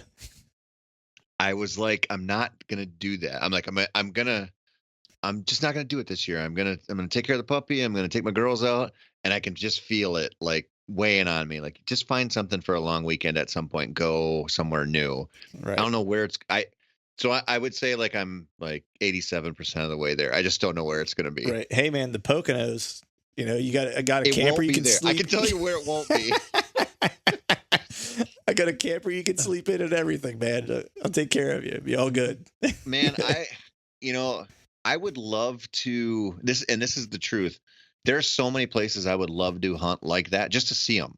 Yeah. Just to be, because I've never been there. Yeah. And, this is one of the reasons I'm like envious of the hunting public guys, like their life space right now. Yeah. They can just go do that stuff. Like when you're 40 years old and you got little kids, like, Oh, yeah, I hear you, man. Yeah, it's like we were talking about earlier in the podcast. It's just like trying to find a bandwidth to get away to go scout. It's like you kind of have to double up on things. You know what I mean? Where it's like because you have a limited opportunity, and that's the one thing I've just gotten good with over the years is a lot of the times, even if I do get the opportunity to scout somewhere new, it's literally going to be 2 days. You know what I mean? And that's if I'm lucky, I'll get 3 before I actually have to go hunt it. Because the piece up north, I've been there 3 times now. Looking at the calendar, I'm like, I don't know when I would find another weekend to get back. Realistically, could I squeeze one in? Probably. Is it going to be effective? Probably not. You know what I mean? And so it's like that's kind of what you have to kind of balance, right? Because at this point, it's greened up. I'm not going to learn anything from the terrain at this point or finding, they don't make big scrapes there to begin with. So finding them now is almost impossible, Yep. And so it's really, if I want to go up and maybe check a couple cameras and glass that cut, I mean, that would be it. You know what I mean? And so I think I love scouting. I think sometimes, tell me if you feel differently about this. I feel like sometimes people are this is going to sound really stupid for someone who's into whitetail hunting, are almost too dependent on it. If that makes any sense. Like, elaborate on that. So like, I think over the past several years, I've gotten good with less information in that I'm fine to go do the hunt without having a bunch of days on a piece to kind of learn it or whatever. And I think some of that has helped me actually stay truer to the hunt and actually just read the sign and understand what's going on at that time. Right. Where I think sometimes I think the more you know, the better off you are. But I think some people get so obsessed with the scouting component of it, right, to where it's like you're really kind of overdoing it a little bit. Yeah. Right. It's like you're reaching a point of diminishing returns, I guess I should say, like where the amount of time you're spending, you're still learning more, but like now your intel went up 0.5% and you spent 2 days, where 3 months ago when you spent 2 days, you gained 50% of your knowledge. Yeah. You know what I mean? And so it's like, and so I kind of think of it in that way and maybe that's somewhat how I justify like going into some places blind and just like winging it, you know what I mean? And like figuring it out. But I do sometimes feel like, even places here around home, it's like I started trying to stay away from them and not scouting them as much because I actually hunt better if I know a little less. Yeah. And it was an observation a buddy of mine, Greg Litzinger, made because he was like, dude, he's like, you go out of state. He's like, you don't know shit for shit when you hit some of these places. He's like, and you'll text me in 2 days and you're like, yeah, man, had 3 encounters today. And he's like, and I'm like, he's like, and in Pennsylvania, he's like, you're playing okey doke with this one buck for like 2 months. You know what I mean? He's like, and he just keeps slipping you. He's like, and I think it's because you're getting married to the idea of killing him in a place and not married to the idea of just finding where you need to kill him at. Yeah. Dude, I think that you're so on to something there. And I think we can really get into trouble thinking we know a lot of, right? Like when we do know a lot about a spot, like when you've got a lot of memories to work off of, it can get ugly in a hurry. And when you show up fresh, you're just like, I'm working with whatever I'm picking up right now. And whatever you're picking up right now is probably actionable right now. You're not thinking like 3 years ago, this buck that came through this clear cut on October 27th, like that doesn't mean anything now, probably. Right. And it's I don't know. I kind of think, well, first off, I think it's crazy that we're even talking about you could scout too much, because it wasn't that long ago where like you'd be like begging people to go out scout. Like 365, man. 365. Yeah, there wasn't this guerrilla warfare attitude toward scouting that there is now, And I don't think I think there's just there's an experience level that comes with wherever you're scouting. Like if it's public, private, like you put in a certain amount of time scouting, you put it in a certain amount of time hanging in trees.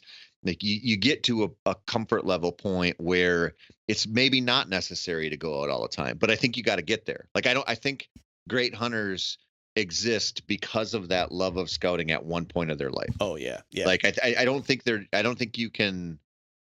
I don't think one exists without the other. Let me put it that way. But I think you can get to a point where you can overdo it, or you can buy into the idea that you have to be out there all the time and you aren't doing yourself any favors. And that's dangerous too. Like, I think you just got to understand, like, I got to get comfortable with where am I at with this. And then when you do go out of state, like you're talking about, when you're at a certain level, you go in with a lot of confidence. Like that's like, you hit something there when you're like, I can go blind to X, Y, or Z state and probably get on. I might not kill something, but I'm going to get on something workable in a short period of time. That's not because of a lack of scout or like that. Like you already did the work to get there. Right.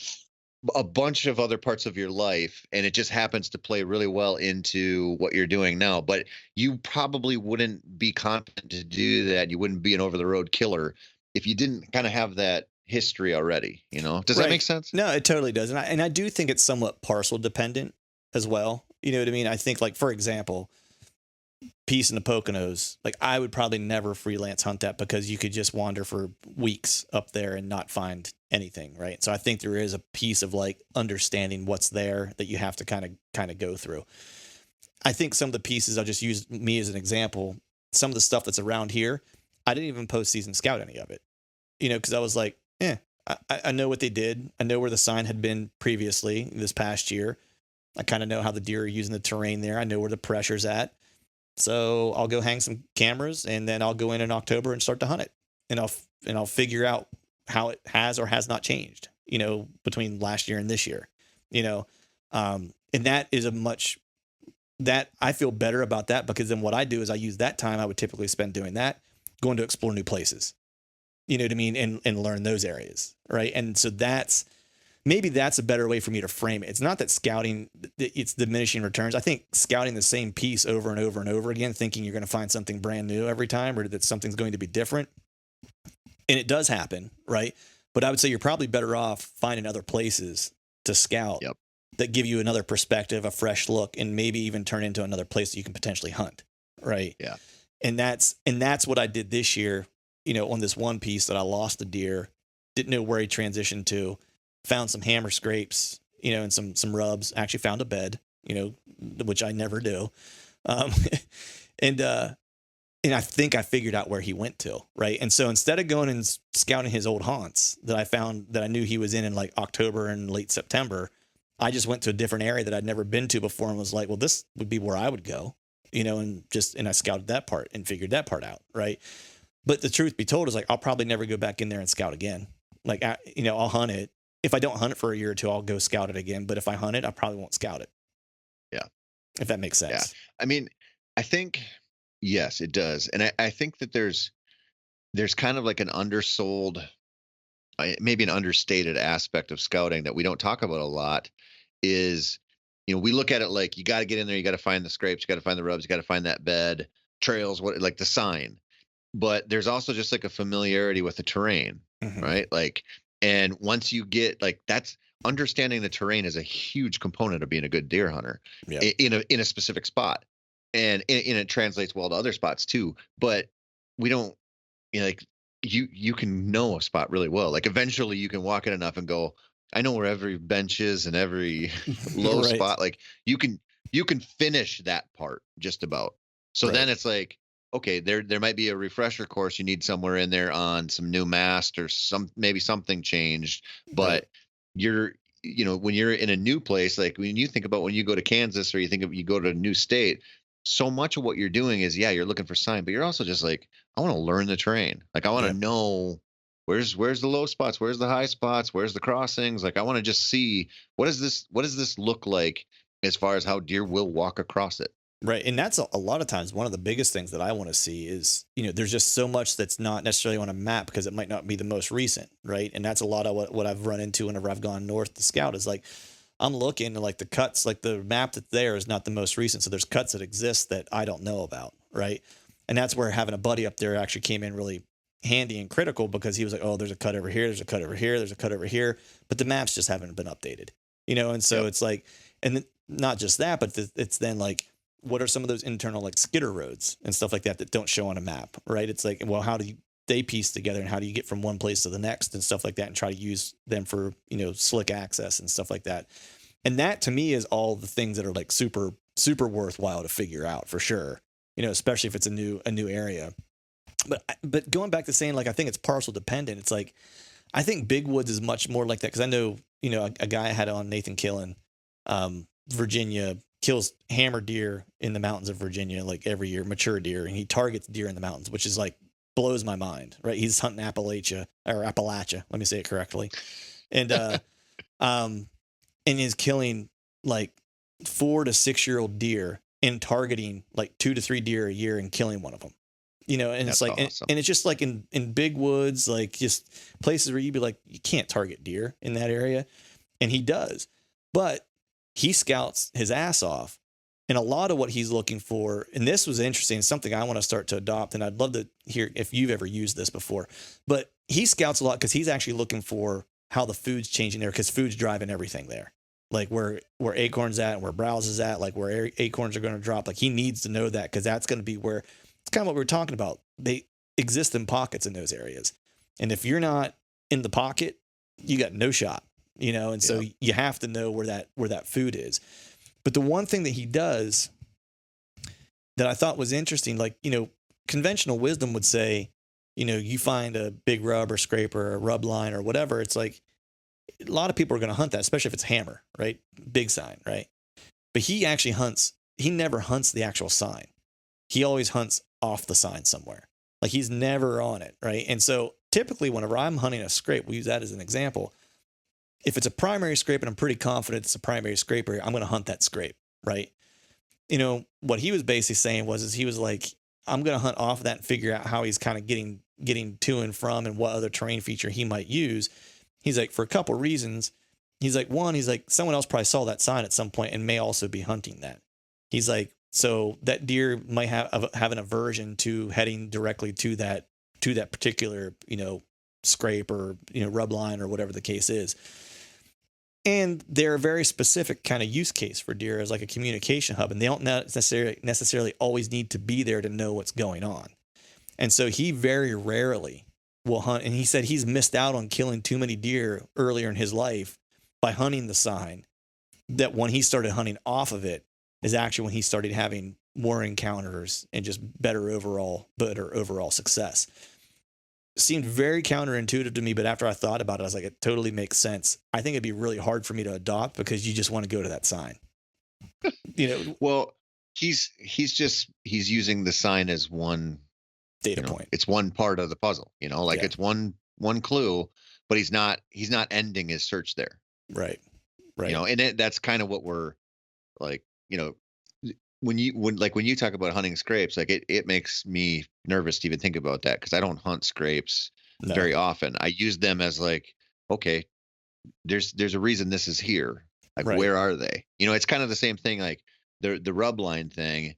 Like those are awesome clues. Like that Mm-hmm. might be where you kill him, or it just might give you something to learn about where he likes to go. Right. Like it can do both. And we kind of look at it like the end is just find that awesome dished out scrape with the, licking branch hanging over it, sit 20 yards downwind and wait for him to come in. Like, well, right.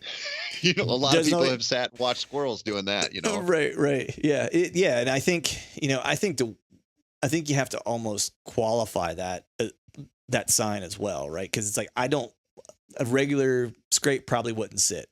But if you get into that one where it's like, man, you're adjacent to bedding, it's in cover, there's 5 or 6 scrapes within like a 10-yard radius. It's like, all right, like they're spending a lot of, like you're in Hub Central, right? Yeah. So to me, that's the one that I would probably hunt, The other ones. But hold on a second though. You're not hunting. I mean, yes, you're hunting a scrape, but you're hunting a spot that's given you multiple things. Yes. You know what I mean? And like, I think Yep. this is one of the messages like we need to get out there more is like, if we talk about scrape hunting, like we're talking about it kind of differently than we'd look at it actually in person. You know what I mean? Mhm. Like you'd get in there and you'd go, whoa, I like that. But I Right. also like the fact that look, I can see this trail coming in here and this trail coming here. And the reason this community scrape is here is because this whole, system funnels right down to here. Right. And there's, you got multiple things working for you. Yeah. And that's different, like you said, than if you were just walking through the woods and you see a scrape and you're like, oh, it doesn't get the spidey senses tingling because it's not the spot that offers everything. Right. Right.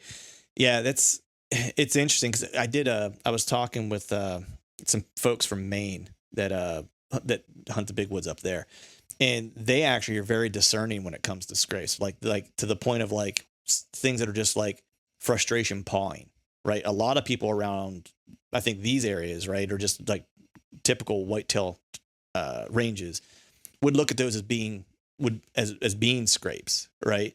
But they're discerning like what a scrape is, a community scrape, what a frustration pawing by like a 2-year-old buck that can't find a doe or whatever, right? Like they make them for all these different reasons, and it's like I think that's the important thing for people to kind of think about and realize with scrapes is that they have a lot of different purposes and they're made for a lot of different reasons, right? And they're not all created equal. And you have to, especially if you're going to sit one, like you got to be sure it's the one that they're going to tend frequently and they're going to do it in daylight. Cause like the statistics will tell you 80% of that happens at night. Yep. Right. And so, unless you have some trail camera data saying that they're hitting it in daylight and stuff like that, like you're probably better off hunting off that sign. Right. But if you have multiple things converging where it's like, oh, there's a doe bedding area here and there's a rub over here and there's a primary scrape area here and there's 2 trails connecting it. And man, when the thermals start to drop in the evening, it's going to pull all right here. It's like, well, bingo. Like that's the reason that it's there. You know what I mean? It's like, so it just becomes the nail in the coffin and not like only the nail. Big time. Yeah. I mean, dude, I sat one time, I was hunting up in northern Minnesota, and I had 2 bucks coming through the woods, and it was kind of on this, I don't know, it was just a flat. Like I could see him coming a long ways. One was a little guy. One was big enough where I was going to shoot him if he came in. And the bigger one, he was like every 20, 30 yards, he'd stop and make a scrape, and you could just watch him. Like I had this like light bulb moment where I'm like, that dude's never going back to those scrapes. Like he's just making scrapes for the hell of it. Like, like when you watch kids do stuff, you're like, sometimes they're not thinking. They're just like do stuff, Yeah. That buck was just walking along, and it kind of just made me realize like some of this doesn't matter. Like if you watch bucks go through, sometimes they'll make a rub somewhere and you're just like, he just did that. Like there was no plan there. Like this isn't tied to any greater thing. He could have gotten in an argument with his mom before he left. You know what I mean? He's just like, I want to go out there and eat, but it's too light out yet. So I'm going to tear up this sapling, but it might not mean anything, Right.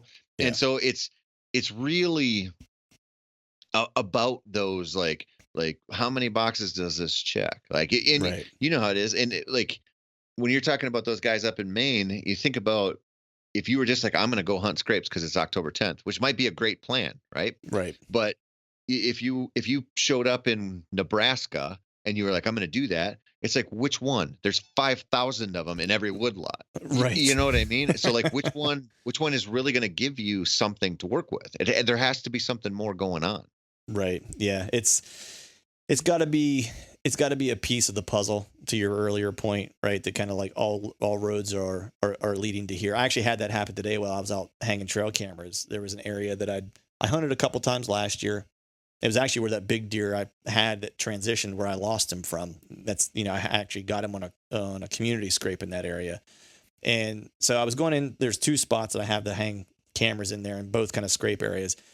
But I just decided to continue walking down the edge of this runoff that runs down through this piece. And as I kept kind of going, I saw the big community scrape I had a camera on last year, and I was like, all right, I'll probably double back here after I hang that other one and probably hang another camera here. I was like, well, let me just see what else is down this way. I just kind of kept walking along this stream, and it was just like, I don't know, I probably got 100 yards from that community scrape, and it was like, there's a scrape. 10 more yards, there's another scrape. 10 more yards, there's another scrape, right? And there was just like, there was a bunch of them like down this little kind of corridor or whatever.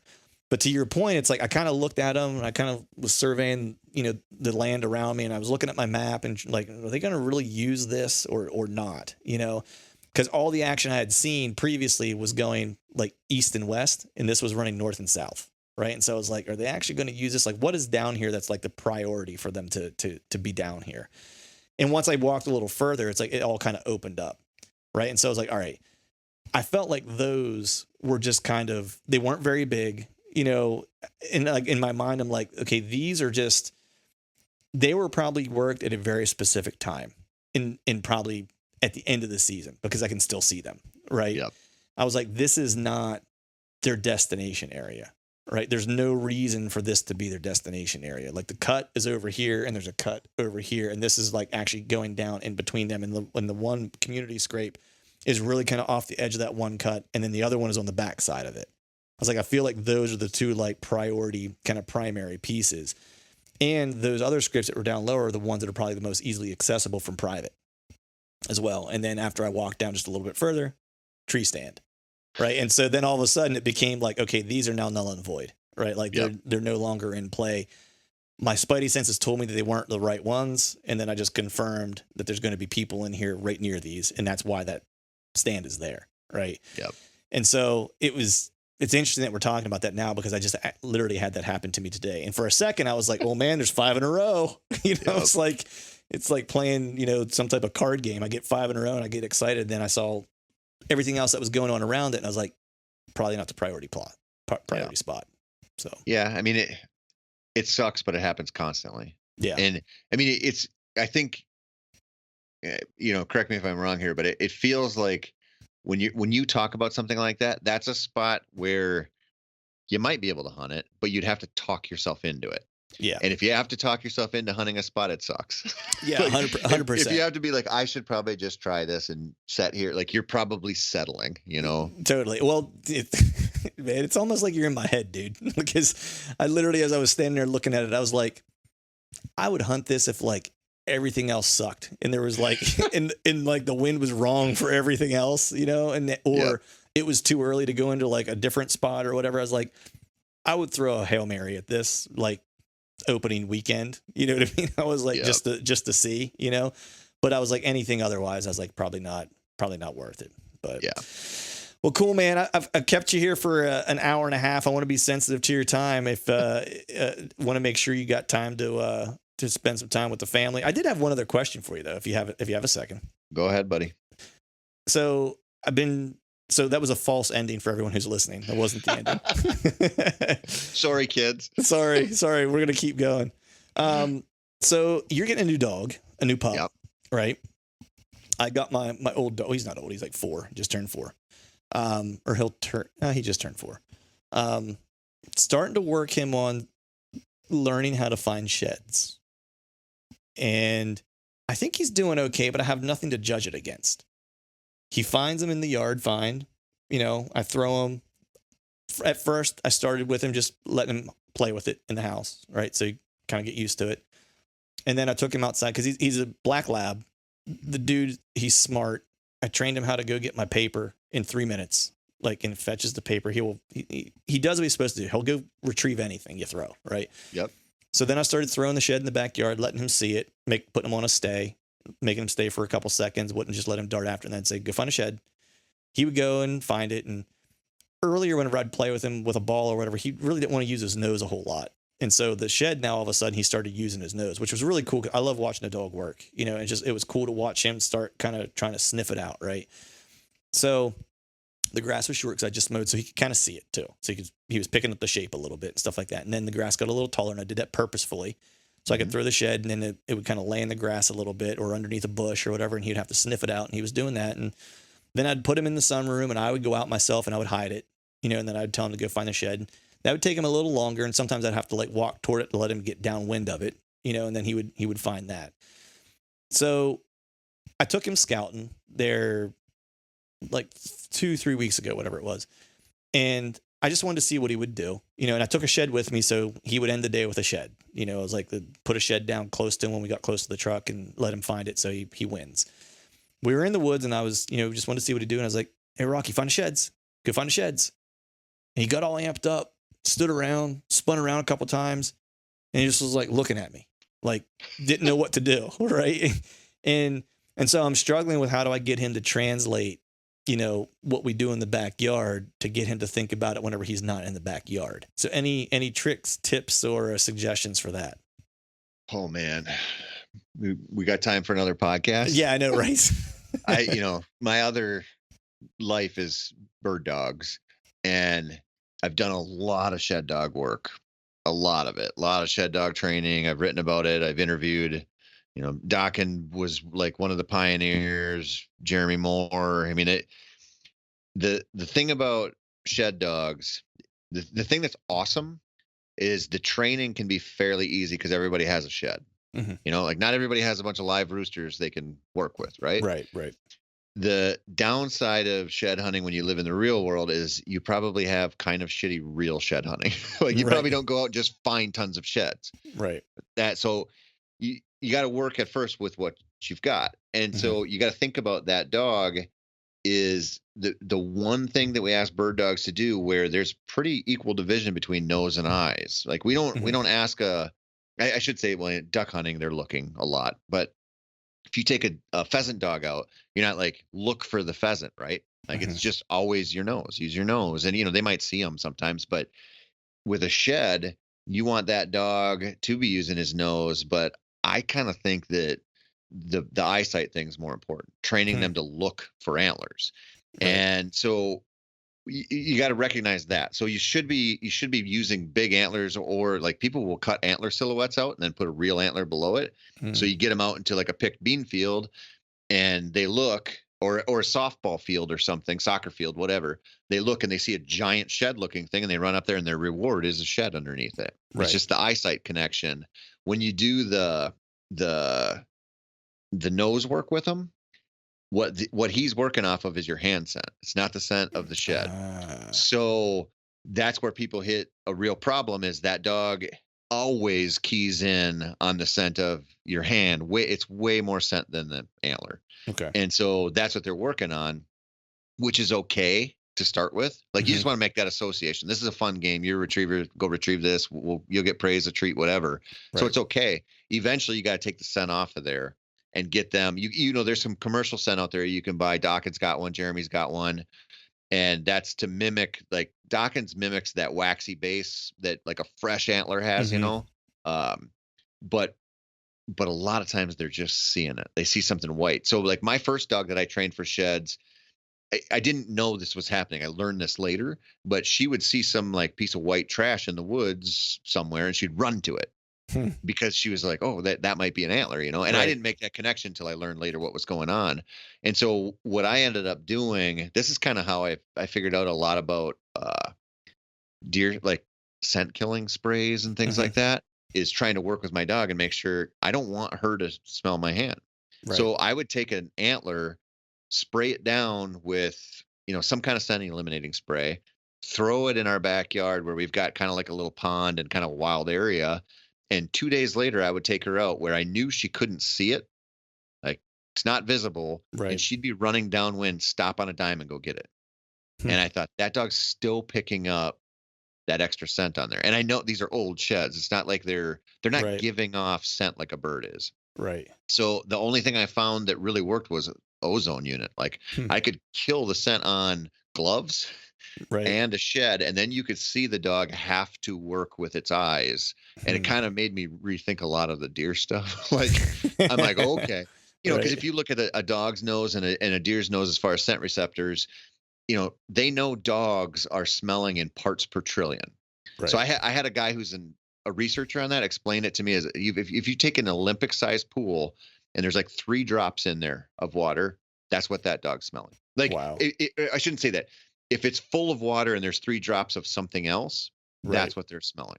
Wow. That's the level they're going down to. And you have to assume deer are like real close, right? Right. And so you got to take that dog and you got to eventually get to the point where I use find the bone, but you have your own command, but it's got to be easy, a little bit more like a little bit tougher terrain, but like baby steps, right? Like we we don't give them enough time to develop a lot of times. Right. And it has to be geared toward, some of this is eye work, some of this is nose work. And eventually when you get out there to walk around the woods, then you chuck some antlers around and give them some easy stuff, then make it harder in that actual environment. Right. Okay. So it sounded like I went from crawl to like, hey, let's go ahead and run a marathon. It's like Everybody does. Right. Yeah. I think it's because it's so much fun watching him work. I'm just like, and he loves it, and I'm just like, man, it would be super cool if he can go out and find sheds, because I enjoy having him in the woods with me. And I know he, I was getting ready to go out today to hang cameras, and he saw me get my gear out, and he was like lost his ever loving mind. Thought he was going, Yep. It's like he just gets geeked up to go too. And I'm like, it just make it that much more enjoyable spending that time with him and stuff like that. Whenever we, if he could find some sheds and stuff like that. And, selfishly, it's like, I'd like to have the sheds. And if I'm being honest, I'm really shitty at finding them. So I can use all the help I can get. So this is kind of the reality with it, though, is like, if I used to, before we had the girls, I shed hunted a lot. Right. And I would find like maybe 6 an entire winter, I thought, I'm going to train this freaking dog and it's going to be lights out. And I'd find like 8, Right. You know what I mean? It's not, and it's because I'm not in a place where this is going to be on fire, but right. The biggest antler I've ever found on public land, my golden retriever found it. And I've had my lab find antlers that I wouldn't have found. Right. And so, like you said, it's just more fun walking around with them. And so it's like, it's mostly just to have more fun with your dog. Yeah. Like 100%. Really, but they will find them. And it's, you can kind of train it all year, and it's not like, high stakes, right? Like, it's not like you're driving out to South Dakota and you want your dog to be awesome on pheasants when it has no experience on it.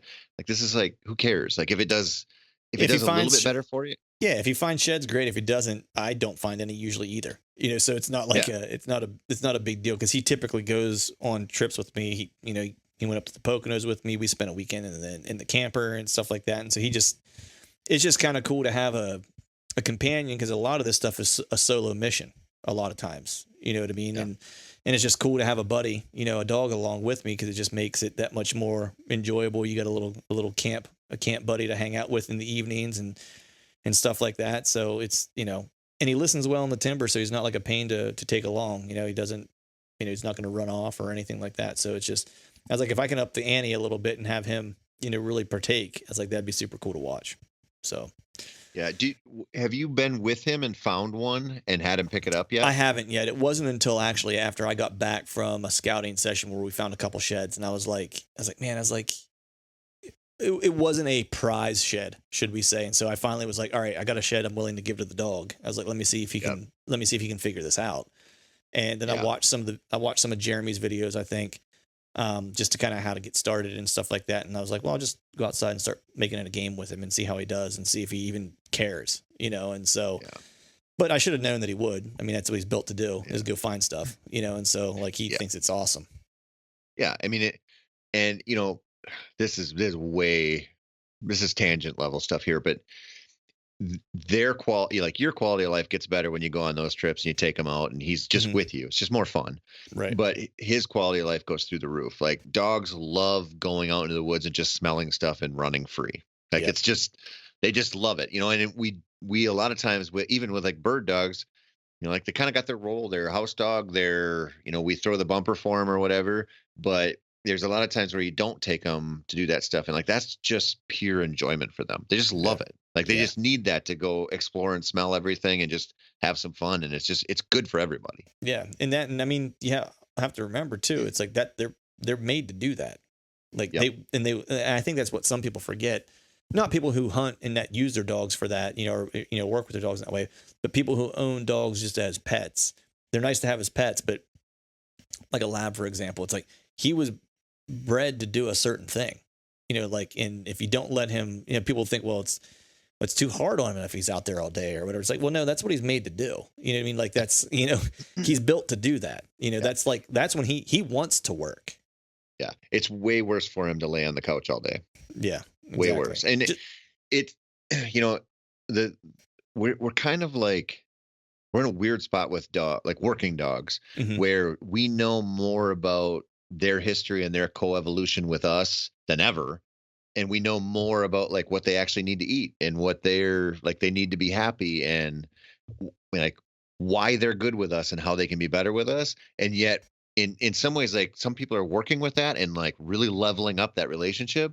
And in other ways, we're making them less of what they are just because we want them to be something simpler for us or we want them to be something else. So like we're kind Yeah. of like taking these divergent paths as pet owners. And like obviously like bird dog owners are leaning into what bird dogs like, right? Generally Right. more. Right. But it's a weird thing going on where we're like, well, I like to sit on the couch and watch Netflix and eat organic food or whatever. Like that must be what my dog wants. It's like, no. No. Like we know an awful lot about how we co-evolved with them and why they look us in the eyes and they have these extra muscles in their eyebrows and shit like that. Like there's a lot going on there, and you're really really underselling that relationship if you just want to make them like a lazy human. Right, exactly. It's like we're not a great model, I would say. It's like if this past like 18 months has taught us anything, we're not a stellar model of anything. Well, no, I mean, and if you pay attention to the dog world right now, you got this boomerang situation going on with these COVID pups Mhm. where people are like, "Oh, I'm stuck at home. I'm gonna go get a dog." And like, well, now I'm going back to work. I don't want this dog anymore. Or I didn't really want a dog that bad. I was just bored and it seemed like a good idea to rescue one. And now I got this dog that I didn't train Right. and I don't want to deal with it anymore. And it's like, oh, God damn it. Yeah. Yeah. And the thing is too, man, it's like you do have to learn. Like it took me a while with Rocky. Like we rescued him. Our daughter wanted a dog, and I love dogs. I had a dog all growing up and stuff. And so I was like, I wanted to get a dog as well. My wife's not a huge fan, not that she doesn't like dogs, but we have a family now. So there's a lot of other responsibilities. She was more like just one more thing to have to manage and take care of. And I get it. But we wanted our daughter to grow up with a dog and a lab, good family dog, that. And I was like, cool, I can also take him to like scout and he'll love it. He'll love being outside. I had Rottweilers before and stuff like that. And they're just as happy to hold the floor down as they are to go outside. You know what I mean? It's like they just kind of have their own, they're very much a loner, where a lab is, and this is what I wasn't prepared for, was that how much of a people person or people dog they are, where it's like, I'm like everything to him. You know what I mean? It's like, and it was hard for me to get used to because I'm like, I like my space. All the other dogs I've ever had previously also liked their space, and we would converge and then we would go apart. Right. And he was like, you're my guy. Whatever you're into, I'm into twice as much. You know what I mean? It's like, I sent my wife this meme. It was like, I was like, this sums up Rocky and I's relationship. His name's Rocky. I was like, Rocky and I's relationship, like perfectly. It was a guy that stood up off the couch, just like was sitting on the couch and stood up, and the dog jumps up and goes, son of a bitch, I'm in. Like, like doesn't even know what you're going to do yet. You know what I mean? But he's all in, And that was the hardest thing. He wasn't treated real well either by the previous owners. And so we had some like anxiety issues to try to work through with him and stuff like that, which was really, really hard. And I wasn't sure what he needed. And I finally figured out, like, he just wanted to be in like the living room and live upstairs. Like I was trying to give him his own place, like in the basement, to where he'd have like the run of the basement and stuff like that, when we would sleep at night and stuff. And he would have accidents and all that kind of stuff. Once COVID hit, I was like, screw it, we're going to be home. Let's bring him upstairs and see if he can just live upstairs, and because I don't know what else to do, Yep. And as soon as we did that, it was like a light switch turned on. Yep. It was like, at that point, he was like an awesome dog. He just wanted to be around his people. Yeah. That was it. Well, dude, I interviewed this woman kind of from out in your neck of the woods, who's a Harvard canine researcher. And she's like, really studied stress and anxiety in canines. Like what causes it? How does it affect them over time? Like it layers up and you might not see the effects for a few days. Like it's really interesting. But she said for our modern dogs, the biggest stressor is separation anxiety always. Yeah. And it's because we are their pack. Like they don't see you not as a dog. Like they're like this, right. This it literally is my guy. We are the pack. And like the family, however that shakes out, like that's not bullshit. Like that's how they view the world. And they're not safe alone. You know what I mean? Like they have they have thousands and thousands of years where if you were a loner canid out there in the wild, you're in trouble. Like you did something bad, you don't have your safety is gone. and they need that. Like, Yeah. I mean, That's they've interesting.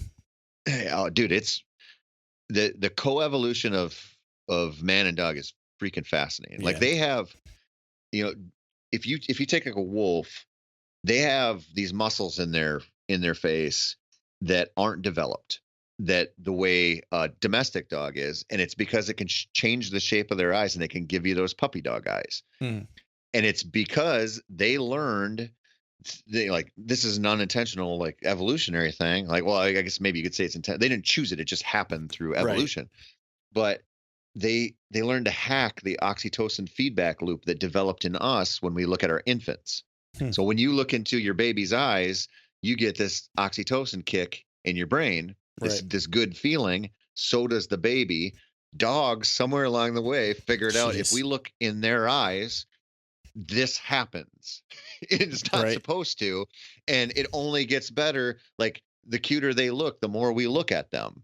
And Hmm. I mean, there's so many things like that with them that are just like that became because of their relationship with us. Right. Like that's the That's only crazy, like man. wolves don't have that because we don't have this. Like cats don't have it yet because our evolution or like our coevolution with cats is only like half the age that it is with dogs. It's like Right. it's crazy. That, and I think cats are all serial killers if they were humans. So Dude, there's that. I thought so. I'm not a cat guy.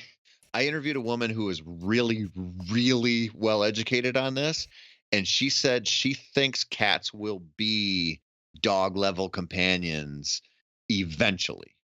She said Really. they just got a late start. I'm like, no way. And she said, yeah. And part of the reason that they believe this is they can study certain pockets of dogs that started the evolutionary process with us, the coevolutionary process, and got dropped off. Like I think dingoes in Australia are one of the examples where for a while we were working with them and then they went out into the bush and we forgot about them. And so Hmm. they're like halfway there. So they can study these moments or these animals that are like that got stunted like in the coevolutionary process. It's freaking crazy. That's crazy, man. It's like Yeah. there was a period of time in my life where I actually worked for a breeder, and the old fellow that was the trainer there when we got really busy and I had some time, he actually was teaching me how to obedience train. That was all I ever learned how to do was just I could I could basically take a dog that's never been on a leash and I could obedience train that dog and basically get it to do all of its sit, heel, stay commands with whatever language you want and with all hand commands, silent with all hand commands. And then Yep. I was able to train a dog off leash as well. And I could take a dog off leash and get him to do all of his commands and never be on a leash and not dart. My Roddy, when I lived in Orlando, I used to walk around our neighborhood with him off leash, and he would just walk by me on the sidewalk, just would never leave my side. Just he would heel the entire time, and when I stopped, he sat. It's like there could be a cat run across in front of us or a squirrel, and he would never like think twice about running after it, unless I told him to. Yep. And so I totally understood like the idea around that pack aspect of it, because that was one of the things probably the biggest thing when we would have people come in that would want their dog trained, like it might have some type of aggression or they were letting it on the couch or sleep in the bed or whatever. And I'm like, and this might be complete bullshit. I don't know. You probably would know better than I would. But what I was taught was that when you're letting them do those types of things, you're telling them that they're on the same level in terms of the pack as you, because they view that as like the place where like those who are in charge of the pack are kind of staying, like on the bed, especially if, like, say if I'm the boss, if he views me as the alpha and I'm letting him lay on the couch with me, well, then he sees that as like we're kind of equals, right? Like there's not a whole lot of differentiation between he and I. And if I'm clearly the boss, then clearly like certainly he feels like he ranks above my wife and my daughter then. You know what I mean? Type of thing. And so, so one thing we always told folks is that, like, look, if you're going to let them in the bed, on the couch and stuff like that, you're always going to have this like semi-aggression issue, because he's just trying to establish his position in the pack. Is all he's trying to do is assert his position. And you've told him through your actions that what he thinks his position is correct. Like you've reinforced that over and over. Right. And so you have to break that by, creating a delineation between dog is here, everyone else is here. Right. So is there any truth to that, or was the old man feeding me some bull? Yes and no. So it's really hard to say, like we're projecting, right? Like we're saying this dog's doing this because of this. Mhm. But what you see a lot of times is like, yeah, maybe that might be due somewhat to the pack mentality and that dog kind of jockeying for position. Mhm. A lot of times it's just about like you're asking them to do unnatural things they don't want to do. So if Right. they're going to test you all the time, like, Mhm. can I get away with this? And so when you look at like you could have a badass dog and let it sleep in your bed if you trained it right. You Right. know what I mean? Like Yep. they could be, you could do that. But what happens a lot of times is that kind of idea, like, oh, the dog can come up here, the dog can do that. Like that dog's going to get mixed signals a lot of times. Like Mhm. there's like control sometimes and not control other times, or like I got to Yeah. obey sometimes and I don't have to other times. And they are like kids. They're going to figure out, like if you're the softie or your wife's the softie, or if when we're in the house, this guy lets me do whatever I want. But when we're in the field, I got to kind of shape up a little bit. And they're always testing that stuff. And Right. so it's more like, Consistency. yeah, I mean, it just is like if and it's like working with that dog, right? Like not just what we're learning now is like you can get compliance out of a dog a lot of different ways. Like you can Mhm. use force, you can use fear, you can use treats, you can use love, but really working with this idea that they did evolve to work with you. Like they evolved to Right. look you in the eyes. They evolved to like pay attention to your gestures and your mannerisms. Like they're reading you, and like you can use that to your benefit and get a lot out of them. Mhm. But you're still going to be asking them to do unnatural behaviors. Like there has to be that line. Like this is like if you look at the problems people have with dogs, right? It's like a recall. Like, do you have a solid recall? Like, can you stop that dog and get him back to you? That's a Right. hard one to get, because like if that dog's chasing a bunny or something, like he's like, this is more fun than Then what paying you're attention to gonna. you. Yeah. Yeah, and the same thing with steadiness, like getting them to sit on command and do a little treat training, whatever. That stuff's pretty easy, Mhm. like to kind of start to establish. But like, can you get it always? Mhm. And then you think about like with hunting dogs, one of the hardest things to do is steadiness. Like in the Mhm. duck dog world, it's like if somebody has a bad dog, it's because it breaks. And Right. it's so common because that's so unnatural. That dog's not Right. meant to just like, it didn't evolve to like just sit there next to you and wait for you to shoot and have this awesome, exciting thing and then send it. You know what Right. I mean? Like they're not patient, Right. And so it's those things where like if you don't build up to them and train them in them, and like this is my expectation to you, and the fun will continue if you follow these rules. If you don't follow these rules, the fun stops. Like it's like a long process thing, and it goes for every part of their life. So you can Yeah. you can like you can have them on the bed with you. What else are you doing? Right. Like Right. are you really giving them the requisite amount of time per day? And did you put in the time like in that 8 weeks to 1 year or 2 years when like really good dogs are made? That stuff Right. matters. Yeah, and that was the biggest thing with this guy, because when we got him, he was a year old when we got him. A lot of, I won't say bad behavior, just not treated well, and so he wasn't sure of himself, and he wasn't sure of people around him, and stuff like that. The other dogs that I've had, like my Roddy and then the Mastiff that I had, I had them from the time they were 8 weeks old. I'm always kind of pretty tough on my dogs early. Like they don't get a lot of leeway as far as like, they're not allowed to misbehave essentially, and they're not allowed to miss a command and stuff like that. And because whenever they get to be 2, 3 years old, 4 years old and they're mature, it's like they're on autopilot at that point. You know what I mean? It's like they're just like they're perfect. It's like I tell them to do something. My Roddy, like I said, like a squirrel could run out and he wouldn't even think about running after it unless I told him to. This guy, rabbit, gone. You know what I mean? Now, if I yell, give him the dad voice, he'll stop and come back. You know what I mean? But his first kind of move is like, oh, I'm gonna chase that thing. Um, so part Which of is like, what they do. it's just what they do. Yeah, it's Yeah. like I said, I was like, I don't know that he'll ever not do that. So Yeah. Well, I mean, I don't know, you can get it out of them. I mean, it just when you're dealing with a dog that's already got 1 year of established behavior, good or bad, like yeah, that's a tough challenge. Like yeah, that's why you don't, when you get a puppy, you don't miss those windows, right, because like reverse engineering them and starting over is hard. And right, when you're talking about something like you're talking about like a specific behavior, like, oh, this dog chases. Well, every dog chases rabbits, like that. Right. They're going to, like, you can get them out of that. But when you mention like he's not very confident, like that's a problem, Right. because that's what you're doing with that puppy, like, through all the introduction work, and like feathers to dead birds to live birds to getting them in the water for the first time in the right situation, gunfire introduction, your baby step and confidence in them. Yeah. And Yeah. new environments, all that stuff. You miss those windows, it comes back around on you. Oh, it totally does. Yeah. You I mean, know? you could tell he was not used to new environments when we got him, because when we first traveled and took him back home with us, I mean, he was a mess, when we went back to visit our family and stuff like that, because you could tell he'd never been anywhere, and so it was like, now he loved being in the car. So obviously he had been in cars before, and so he was okay with that. But, it's, he's gotten more, he'd never been in the water, I don't think, before either, as crazy as it is for a lab. I remember the first time I introduced him to water, like he was like, oh, what's this stuff? Walked in, the bottom dropped out, and he was like, it took him like a minute to figure out he knew how to swim. Yeah. You know what I mean? It's like, and then we actually went on vacation at my dad's and had him in the pool. And then like I introduced it to him, like I was scouted and he got into the water and I didn't realize he'd never been in before. And then as soon as he got in, I realized he'd never been in before.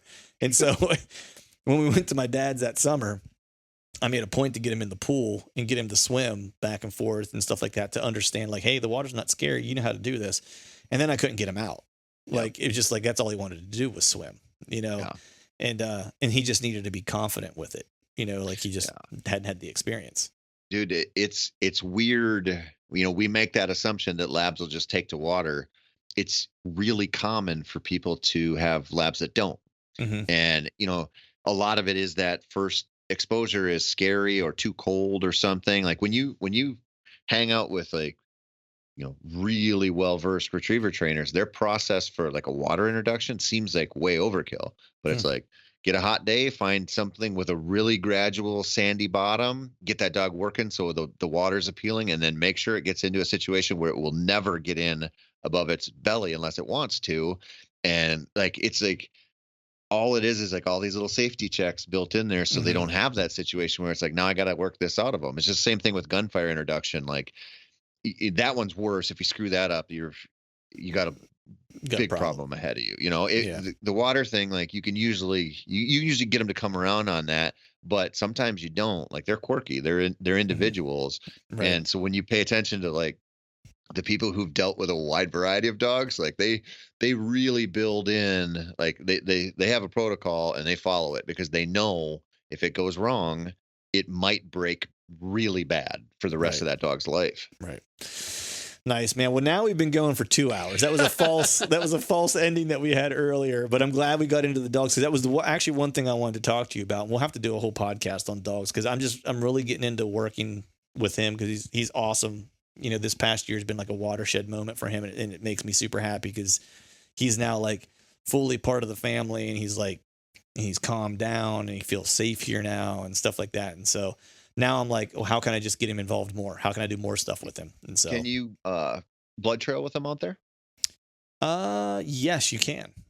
Yeah. There you go. There you go. All right. Well, I might need some pointers for that, because I'll let you know, because this is going to be this pup that I'm picking up is going to be the first one. We just got legalization here with. Okay. I think it's leash tracking.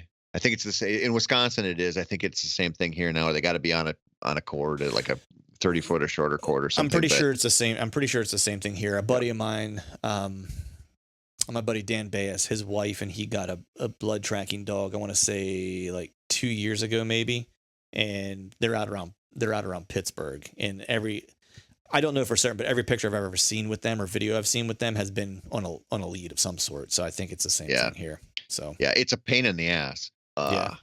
Walking through the woods in the dark with a dog on a check cord. But you won't get tangled up on anything with that. They are, they're not foolproof, right? Like they can make mistakes on a trail, but when you think about like how just canines evolved to recognize the smell of a distressed animal or like a mortally wounded animal, they have that hardwired into their brain to follow that. And so I've heard, like I said, I haven't done it yet. And I know Jeremy really well, and he's really good at training these game recovery dogs. I've heard it's not like a terribly difficult thing to get them to click. Some Really? stuff takes takes some work to get them to go, okay, this is the mission. I got it. Right. I've heard that one comes pretty natural because, like, if you think about it, like, it probably should, Right. Yeah. Yeah. It's food. That's how I'm living, Yeah. essentially. Yeah. So But I don't know. But I think that's something you could train into a dog at any age. nice. Well, then once you start, maybe I'll start with it. We'll do a little compare notes. You got a young one. I've got an old one. We'll see how they each do. Definitely. But man, before I let you get going, buddy, tell people where they can find out more about what you got going on this year.